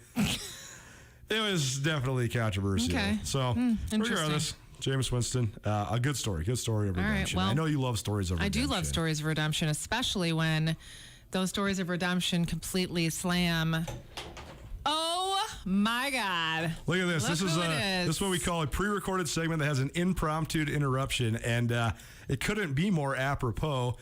If you've been watching the show already today, you already know Ryan Tutel's on here, but we're doing this before the show even begins. By the way, did you know that it's actually legal? We have to say that interviews are now pre-recorded on the radio. I was actually just going to admonish you. I'm like, why are you saying this all the time? Like, don't tell people that. Right, but no, it's actually a requirement. According to who? The FCC.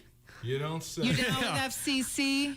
I think I know what the F stands for. The CC I'm still lost on. Okay, well, Google it.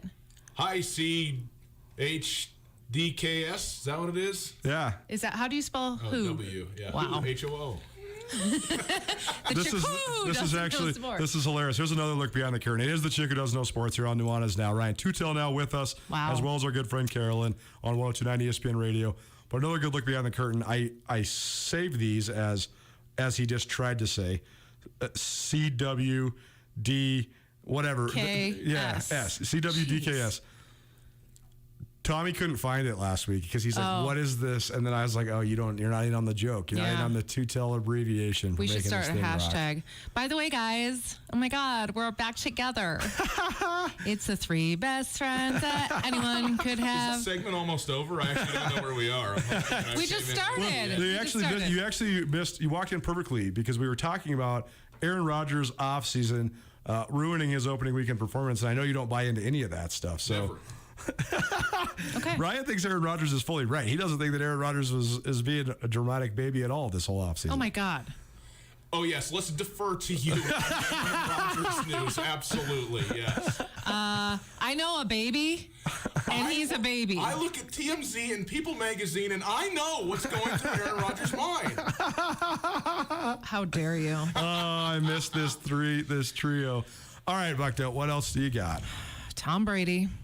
Of course, we're talking about Tom So Brady. let me tell you, Tom. Talk about drama. I will say this. One of our most loyal listeners, who I know is going to hear me say this right now, he loves Tom Brady, and he's very mad at you for always being mean about Tom Brady. Too bad.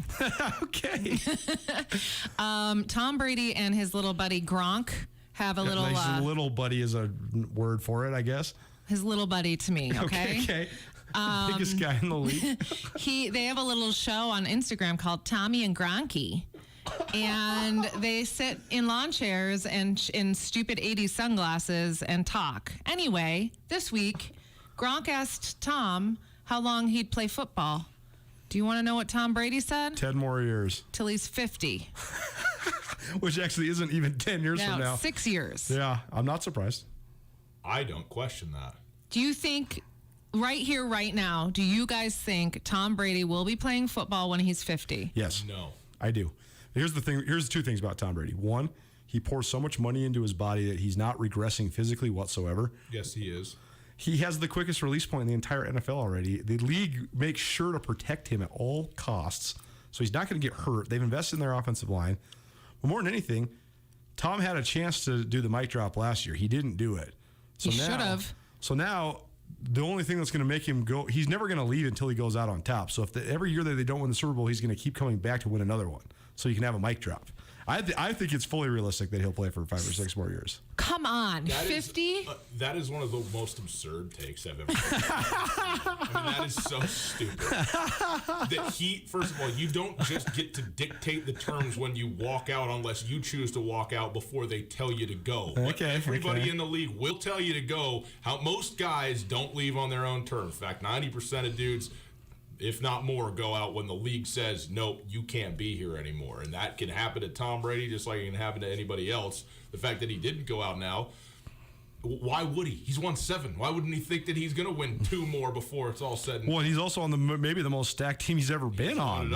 He's loaded up, so why leave? He's playing. What if his bones get so brittle that they just break? But that's the point. You said he's pouring money into his body. He's actually not regressing. He is regressing, not in like his quick release or whatever, but you can't just not get older. That's not how it works. You don't get to buy that one. For a certain amount of money, you might. No, it is that. No, you can't. You just can't. You can just maximize everything that you do, and that's it. He is eating more good food in a day than you have eaten in the last 10 years. He's eating avocados and quinoa. We can all do it. We just don't want to because pizzas and beers are better. So much better. So, no. Remember when he took a sip of champagne and got wasted after the Super Bowl?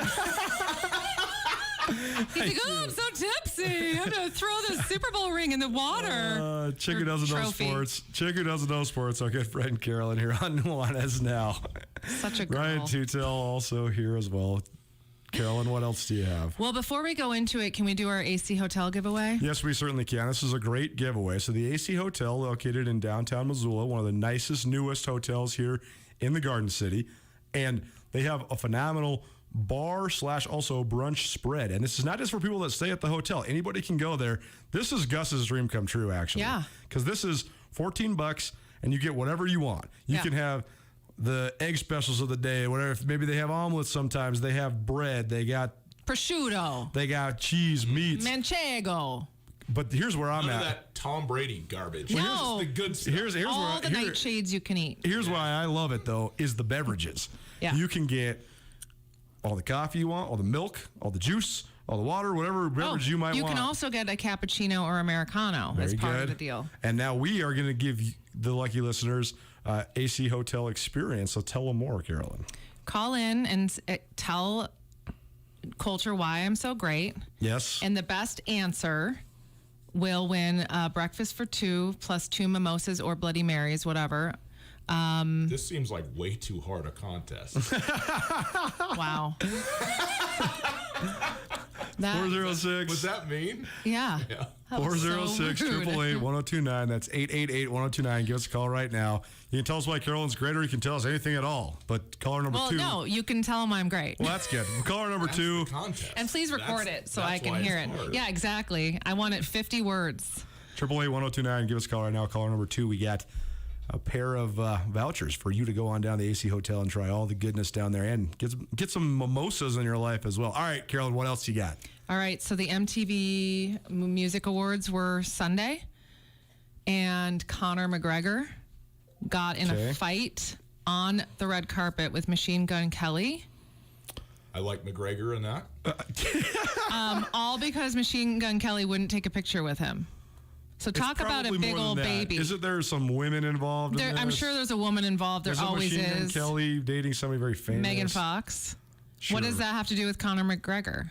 Yes, what does it have to do with Conor McGregor? Because Machine Gun Kelly always goes to the fights with Megan Fox, and maybe Conor McGregor just wants to steal his girl. I don't know. Conor McGregor's kind of all the way out of control anyways. Well, I'm going to tell you something. As a woman. Objection, speculation, Your Honor. If you want to get a girl, you don't start a fight and have a big old baby meltdown because the guy she's with won't take your picture. You act like a gentleman. Sure. I mean, he looked like a big brat. And well, Conor McGregor is not exactly what you would call stable. Like a brat. Conor McGregor. He unsurprising. Flipped out over it. Well, and like he flips spilled out over drinks everything. And this is the guy that starts fights after his fights are over. Right. He fights he is fighting at all times. He's fighting someone. he needs some yoga in his life. He needs to bring it down a notch. It is really unattractive. Okay, so they got in a fight on the red carpet. What else? That's it? That's the punchline? That's the punchline. Okay. That's it. I just think it's stupid. A guy who's in the UFC and a guy named Machine Gun Kelly got in a fight. Shocker. I'm so shocked. At an MTV Awards event, no less. This is not news? It's great. It's awesome. Are you really happy I'm back or no? Because I think that right now the answer is no. I am happy you're back. I love it. I'm thrilled. Very kind. All right, what else you got? Okay, last little bit, and this is going to take a serious turn, I think. Well, so we're not going to go down the road of Tom Brady's perfume commercial? Oh, yeah. We'll go there. But first, NFL Week 1 ratings were up over 7% from last year, which is not surprising because of COVID and blah, blah, blah. They're equal to 2019 ratings. Okay. So that's great. Sure. And then highest ratings since 2017. Like that's what 2019 hit. Yep. So I did a little research. Okay. And I was wondering why the ratings dipped in 2017. And I think I know why. Why? The kneeling. You think you figured it out? You I didn't figure it. I'm sorry. Lots of other people figured it out. Right. I Googled it, and then I got all the information. All right, so but wait, so what does that have to do with 2019 and 2021? Nothing. I'm just telling you a story. God, why are you questioning everything I say? I've said this on here before, but I'll say this: the solution is so easy. You can easily eliminate the controversy of all things involving the national anthem by not just playing not having the players on the field. Or don't play it. Why do college football players have no scrutiny for kneeling during the national anthem? They're not on the field because during they run out of the tunnel after the national anthem is played. So why does NFL play it? Because the NFL has a multi-billion-dollar deal with the United States military, and they try to market themselves as this hyper-masculine, very military-like endeavor. Football games are warfare. It's all cross-branding and patriotism and rich people and all of this stuff. People that own NFL football teams likely are people that would get mad at people kneeling in protest of anything, particularly the national anthem. Okay, well, they can still play it, but to just have the players in the locker room. Seems For the simple. record, I believe it's multi-million, not multi. Okay, yeah, sure. Oh, you're just full of it today, aren't you? Well, I mean, accuracy is important. Accuracy is a key, and it walked out the door when I did. says the philosophy major. That's right. To the journalist. It's a reality. To the advertising major. Yeah, that's right. Okay. All right, From Carolyn. NAU. Okay. I sent you a commercial of Tom Brady, Yes. and it's a brilliant commercial because the first 20 seconds you think it's a Tom Brady commercial for some sort of hair product or perfume or a suit or something. Like the Johnny Depp one, which I thought was going to end with a joke, and then it doesn't. And then it doesn't. Oh no, you're out there in the desert trying to smell good. All right. Now, Johnny Depp will never smell good. But then the commercial turns and it's a Subway commercial. It's a very good commercial. Yeah, it's funny. It was is very funny. I don't think Tom Brady's funny. I think the commercial's funny.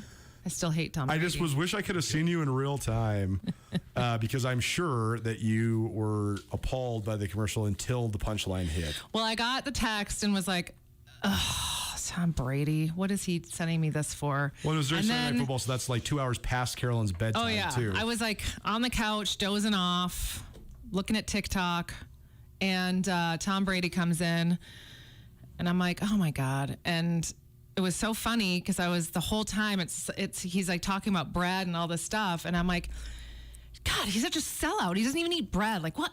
It's going off, and then at the end they make fun of it, and they're like, you don't even eat bread at the end. It was very funny. It is very funny. It is ironic to me that per capita, like as a percentage of on-air life, you spend more time talking about Tom Brady, who you evidently hate, than absolutely anyone else anywhere else on any medium. Like, there is no sports talk radio show in Tampa or New England that talks more about Tom Brady for their space of time as a percentage of the time they're on the air than you right here during this segment. It's so true. Noted.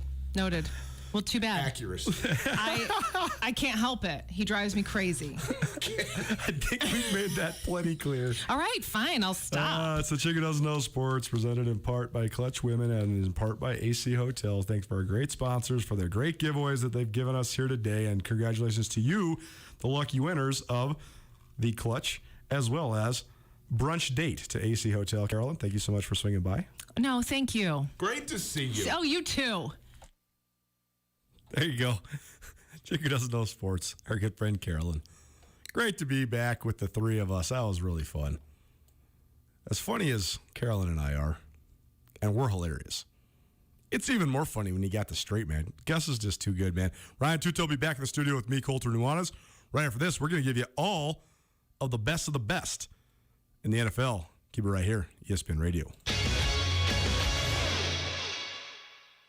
Paul Ryan is a name that's been synonymous with law around the Garden City for decades. And Paul is excited to announce the expansion of his firm to Ryan, Holloway, and Miller. Paul Ryan, Nate Holloway, and Angie Miller have a fierce love for their community and want to help you with any of your legal needs. From auto accidents to medical malpractice to wrongful death or any criminal defense, Ryan, Holloway, and Miller should be your first call.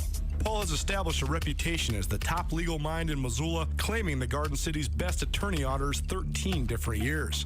Ryan, Holloway & Miller is a local firm with experience and intimate knowledge to help clients with any needs. Ryan, Holloway & Miller will be available to take your calls at any time, 24 hours a day, 7 days a week. So no matter what your legal needs in western Montana and around the Treasure State, when it comes to personal injury or criminal defense, call Ryan, Holloway & Miller today. Ryan, Holloway & Miller, your Montana attorneys.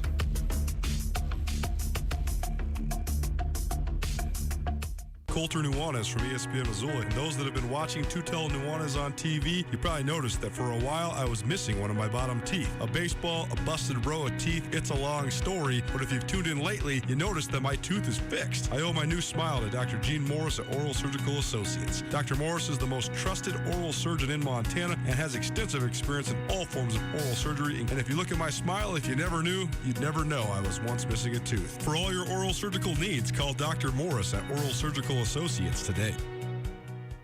Are you ready to step up your hair game but just not sure where to go? Well, Compass Barbershop, recently voted one of Missoula's best barbershops, is here for you. For the precision cut you're looking for, you've got to find your way to Compass Barbershop, Missoula's retro barbershop and salon for everyone. It's easy to schedule your appointment online at compassbarber.com. For more details, you can find them on Facebook or Instagram. Find your way to Compass Barbershop, open Monday through Saturday on the Hip Strip at the corner of modern and retro.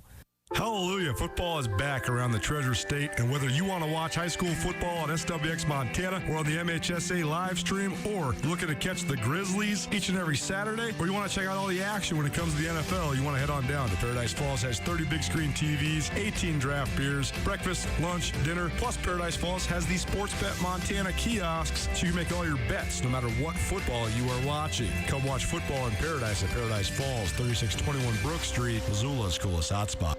The Grizz football team enters the 2021 football season with lofty expectations and a hunger to return to dominance. Montana's veteran, senior-laden roster features a variety of players with All-American aspirations and the collective goal of winning championships. Each week on Nuanez Now, Colter Nuanez will feature a one-on-one interview with a standout Montana Grizz football player. Tune in each Tuesday or Wednesday to hear from standouts from across UM's roster as part of ESPN Missoula's Grizz Star of the Week. The Grizz Star of the Week is proudly presented by Bob Ward's Sports and Outdoors. ESPN Missoula Sports Center. It all comes down to tonight in Boise for the Missoula Paddleheads. Hello, I am Colter Nuanez. The Garden City's independent minor league baseball team rolled through the Pioneer League North, claiming the pennant in the first and second halves of the regular season. Then the Paddleheads smoked the Billings Mustangs in a one-game playoff on Saturday to qualify for the Pioneer League's championship series. Missoula pushed the Boise Hawks to the brink with a late rally to post an 8-2 win at Ogren Park Allegiance Field in their final home game of the season on Monday. But last night in Boise, the Hawks scored 4 runs in the 8th inning to emerge with a 5 5-4 victory in Idaho's capital city. That decision forces a third and final game for all the Marbles tonight. The final game of the Pioneer League for the 2021 season will commence with first pitch set for 6:30 p.m. from Boise. All the action can be heard right here on 102.9 ESPN Missoula. Missoula Sentinel High School has been placed on probation by the Montana High School Association. The MHSA Executive Board made the decision at its regularly scheduled meeting on Monday. The probation will extend to the end of this current academic school year. Sentinel was fined $100 by the MHSA in 2019 for a football recruiting violation. The school's track and field program came under fire in May when an athlete competed in too many events. MHSA Executive Director Mark Beckman confirmed to the Missoulian on Tuesday afternoon that those are the two issues that have landed the Spartans on probation. This ESPN Missoula Sports Center is brought to you by Selway Armory.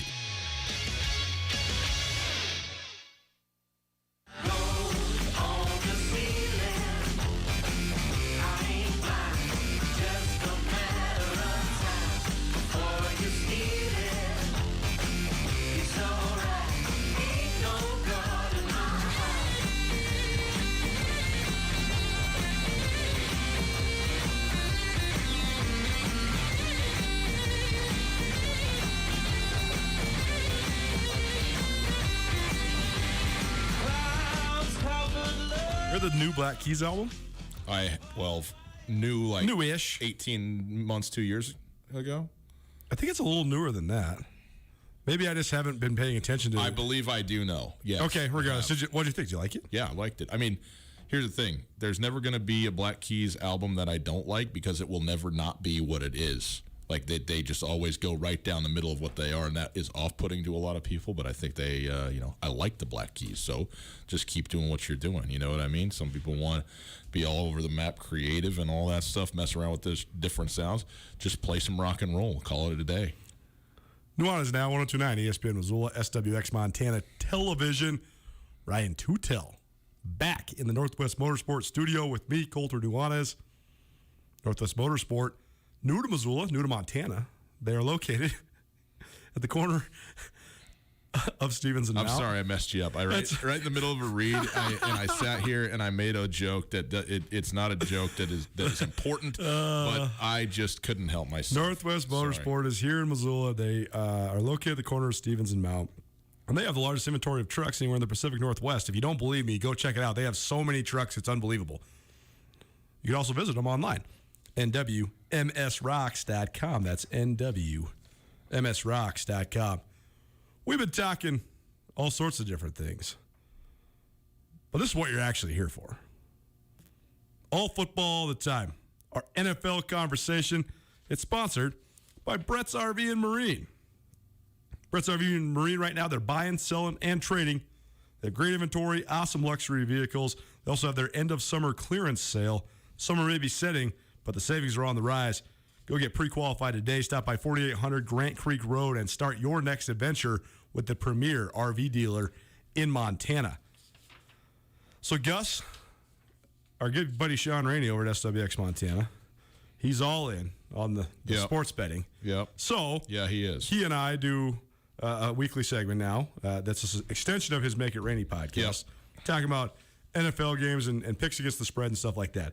So I have the NFL spreads here, but this is just a sort of guided conversation more just about the NFL at large. So we'll start with tonight's game. The Washington football team hosts the New York football Giants. Washington's a 3-point favorite, but that's here nor there. I am so interested to see this game because Ryan Fitzpatrick is out for Washington. Taylor Heineke going to be. Taylor Heineke. Oh, Taylor? Of Old Dominion. My mistake. Yeah, Taylor Heineke, he won the Walter Payton Award, which I thought was one of the weirdest Walter Payton Award wins because it was during the time that Old Dominion was transitioning from FCS to FBS. Yeah. So they were, I believe, not even eligible for the playoffs. Yeah. They also had a bunch of FBS. They had a bunch of guys that were coming to their team to play in the FBS, so they had a bunch of FBS guys. And so he lit it up, and he's obviously a talented guy, but it was just weird that he got the individual award when he was not really playing on the same playing field as everybody else. Regardless, he has kind of bounced around the NFL for a little bit. I think he played a little bit for the Steelers. Is that right? He's played a few different times out there, and he's gotten a little bit of love playing as well. And I don't think he was awful coming into the game, last week against the Chargers, but obviously it didn't go all that well, though. The Chargers team's pretty good. I hate to say it. I hope Rainey's not listening because I don't want to have to admit to that later. But this game tonight, I am looking forward to it. I'm looking forward to every football game. But I think that the Washington defense really got sort of handled last week, especially up front. Mm-hmm. And that is not something that anybody really anticipated because this is supposed to be the group, right? With Chase Young and Sweat and the whole thing. Yep. Montez Sweat is out for tonight's game as well. Okay, but nonetheless, they have Jonathan Allen too, former SEC Defensive Player of the Year. It's a really good. It's a really good defense, and I think. I'm not going to sit here to say they believe their own headlines, but the better team was better. It's the offensive unit, the offensive line for the Chargers. So I think they come in with something to prove. And if there was ever a team to prove it against, would be the New York Giant offensive line, it seems to me. What do you think of the notion of off-season headlines and hype affecting early season performance? In other words, the teams that were sort of in vogue the couple months leading up to the season. We heard tons about the Bills. We heard tons about the Cleveland Browns. We heard a lot of hype about the Washington football team. Even though they didn't have a winning record last year, they did close the season strong. They won their division. They were competitive in the playoffs. And I guess there's probably a couple other teams you could throw in there, but those are sort of the three. They're really, really hyped up.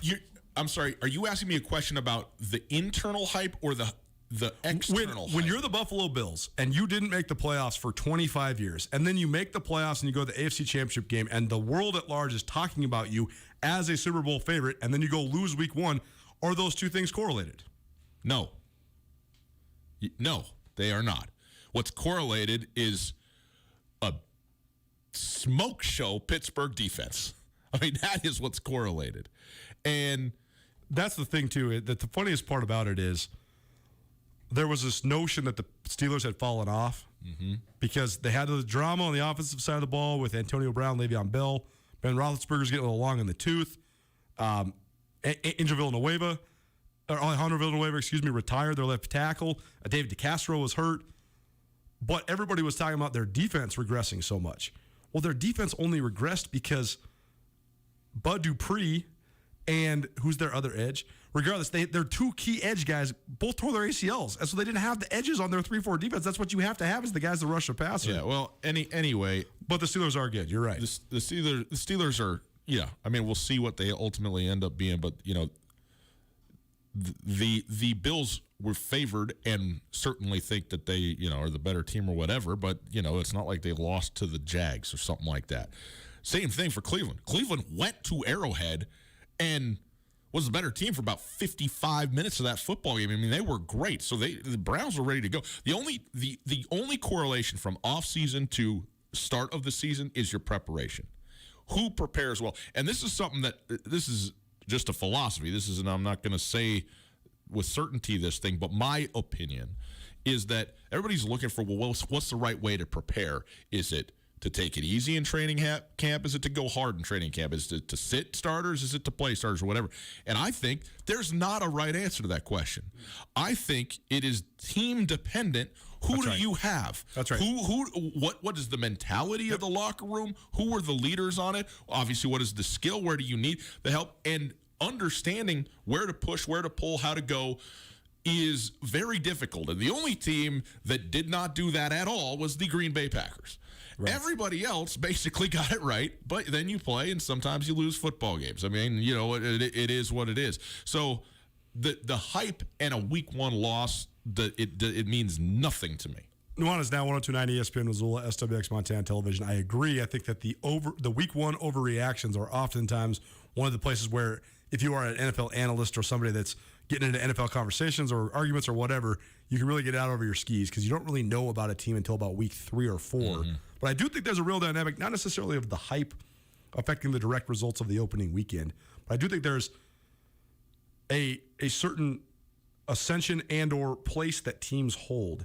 In other words, when you're a team on the rise, a team that's sort of the underdog or the team that is going to exceed expectations or be a team that's a better version of that franchise that they've had in a little while, like the Cleveland Browns were last year, for example, or like the Miami Dolphins kind of feel like they're building a little bit. Yep.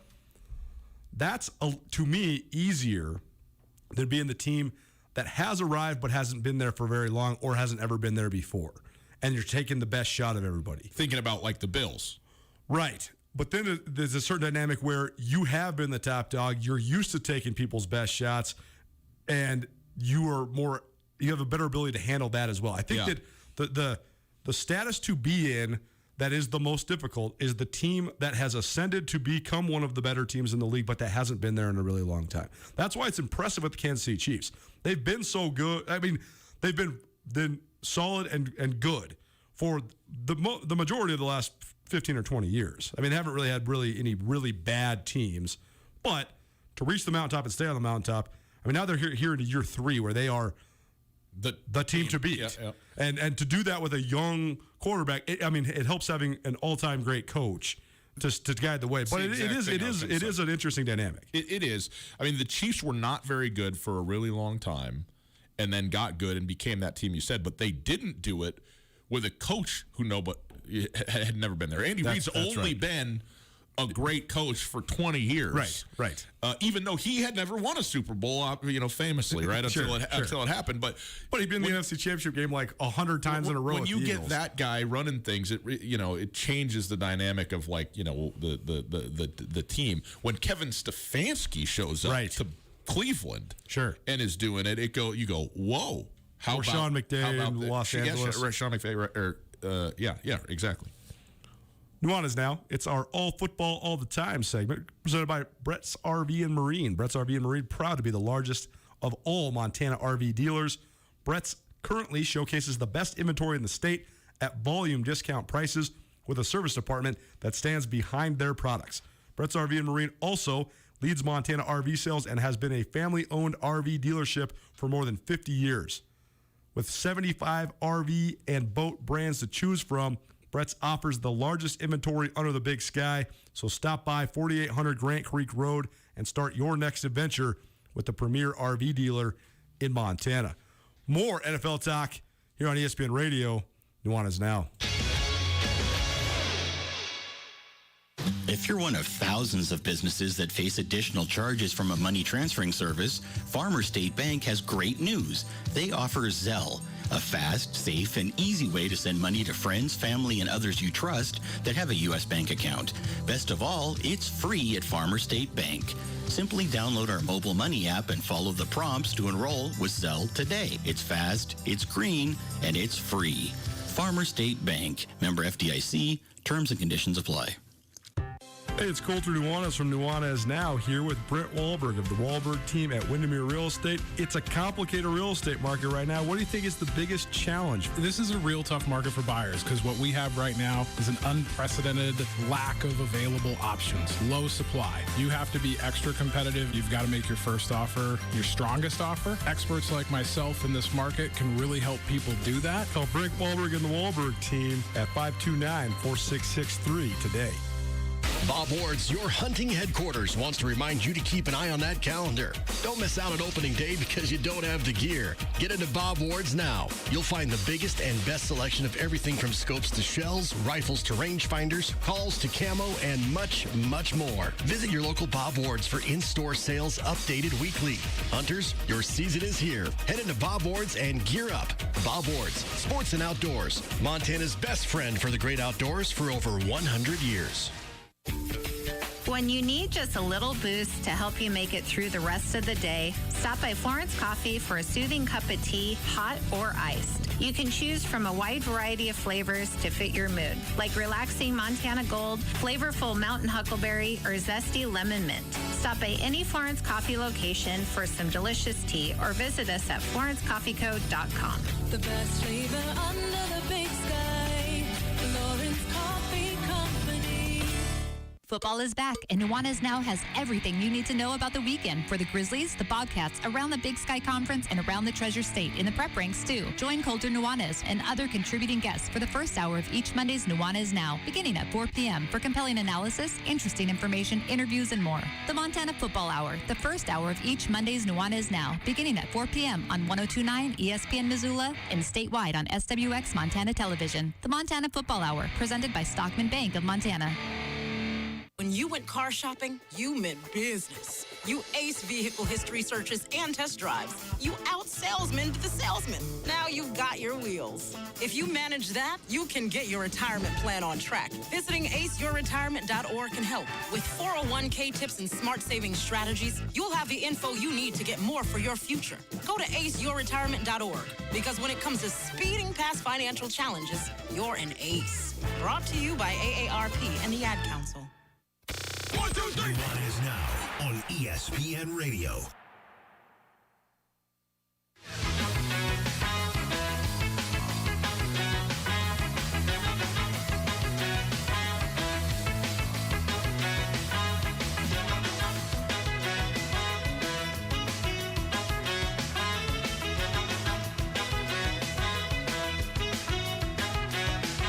Was hanging out with some friends last night, and we were talking about music. One of the gals was actually a music teacher and has been teaching music for a while, and they were definitely encouraging me to get back into my saxophone. Oh, and, boy.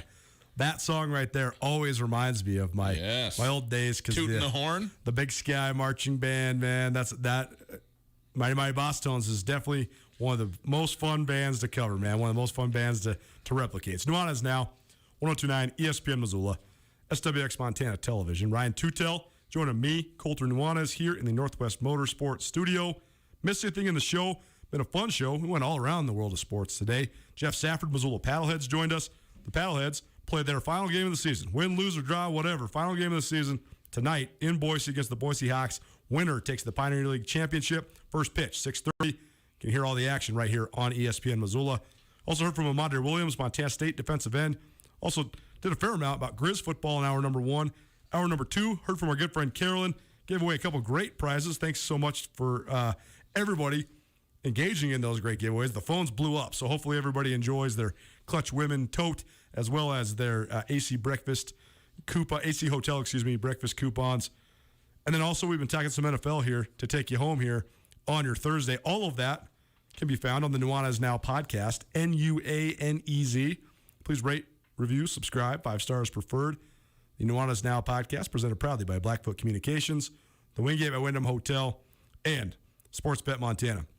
Dealer's choice. You want to keep talking NFL? You want to talk? I haven't talked to you a long time about the Cats. Do you have a perspective on the Cats, or what are you wondering about the Cats? Because I know you probably haven't watched them much because you were at the Grizz game on Saturday. Yeah, I'm wondering who their coach is. Yeah, Brent Vegan. I mean, I know that the players that are in Bozeman are outstanding, and that they've shown through 2 weeks that they're very good, and that Brent Vegan it feels like he's got his finger on the pulse of this team and has taken them in a good direction. But between new quarterback and new coach, right? You know, it's an interesting time to sit there. Right. I was thinking about this the other day, though. There's 2 ways you can become a head coach. Sure. Well, I guess technically 3, but 2.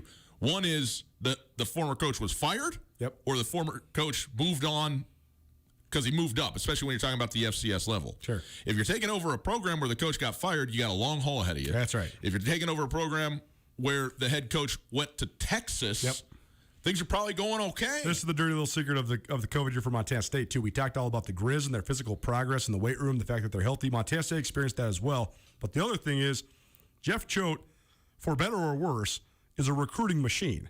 He never stops recruiting. He, in fact, tried to out-recruit at least 1/3 of his entire roster every year. Yeah. That's the ironic part. There was only 10 players that left the Bobcats in the offseason. Mm-hmm. Usually there's 35 new guys because Choate just brings in a bunch of new guys, and he gets this guy from this FBS school and this Pac-12 guy. But Choate had an extra year to recruit, and then he left them.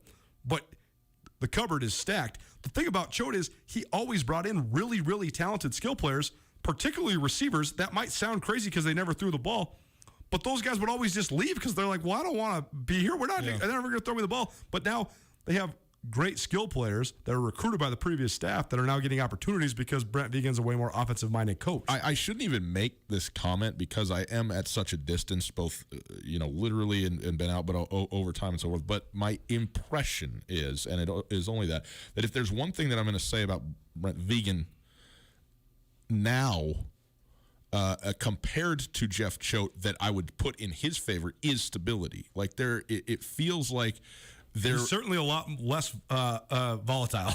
Yeah. So, and on one hand, I mean, Jeff Choate did an unbelievable job. There's no question about that. And he had his method to the madness, but there was madness there. I mean, you talk about turnover on the coaching staff, the number of guys that he would bring in, and he was able to sort of contain and control that and build it to an elite national semifinal, multiple appearance type of level.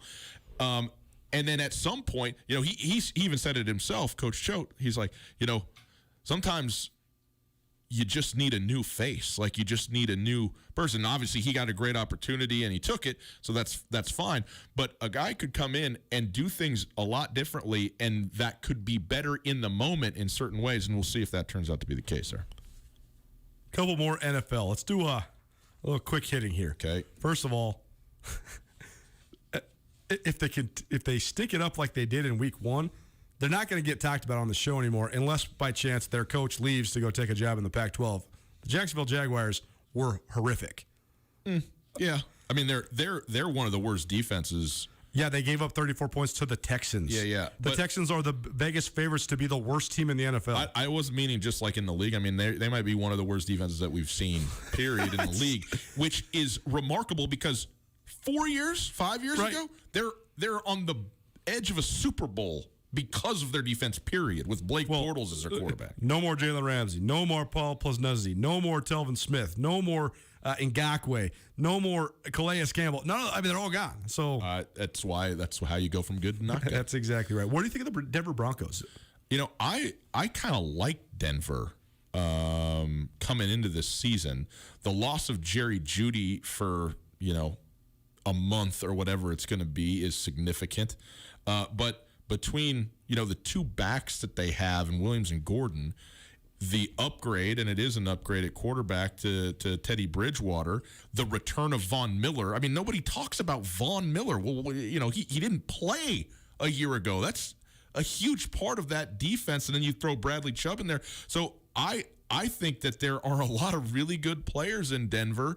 I think the biggest question mark is on Vic Fangio, right? Like, that's where this thing's going to get played out. But a lot of people, I think, have been prognosticating Denver not to be good. I think that's a really good division overall. Obviously, Kansas City, and I think the Chargers are also really good. Like I said, we saw what the Raiders did on Monday. Improved defensively, at least. But I think Denver has the makings of being a solid team again. I don't think that they're a playoff team, this year, but I think that they are headed in the right direction, trending well to me. Got about 2 minutes left, okay. So we're just going to go just buy or sell. I don't even really need analysis. I just want to know just your basic thought on a few more teams. Yep. The Philadelphia Eagles. The only thing I care about Philly is Smith. Devonta Smith. Yep. He is. I'm in love, man. He's awesome. Incredible. Okay. New York Patriots, are they good or bad? The New England Patriots, the New York Patriots. Man, that's cause for like a straight riot. If we're in New York and Boston, if we're in two time zones over, I have a mob waiting outside the studio for me. I think the Patriots are going to be pretty good. I think they have a really salty defense, and I think Mac Jones is the type of quarterback that Bill Belichick just wants to have. Buying or selling the Las Vegas Raiders? Sell still. I think the Raiders are all right, but not there. Buying or selling the Tennessee Titans? They got drilled. No. I'm buying the Titans. Yeah, Titans, I am too. Titans are good. That's one I would for sure say no week 1 overreaction. Yeah. They still have great players. Actually, I did say that about the Packers weren't the only team ready to go. The Titans were also not ready to go. But also Arizona's good. Arizona's good. So you like the Cardinals? Like the Cardinals. Last one for you, because I love your non-objective analysis. Minnesota Vikings. I mean, they're just awful. I know. They are trending in the wrong direction. It's I can't figure out how to scream about it on the radio anymore. Hand the ball to your best player. Stop letting the worst starting quarterback in the league throw. Well, he ain't that. Let's start there. Back at tomorrow, James Seabrook in the saddle with me, Colter Nuanez. We'll see you then, 4 p.m. I love family road trips. Wind in my ear.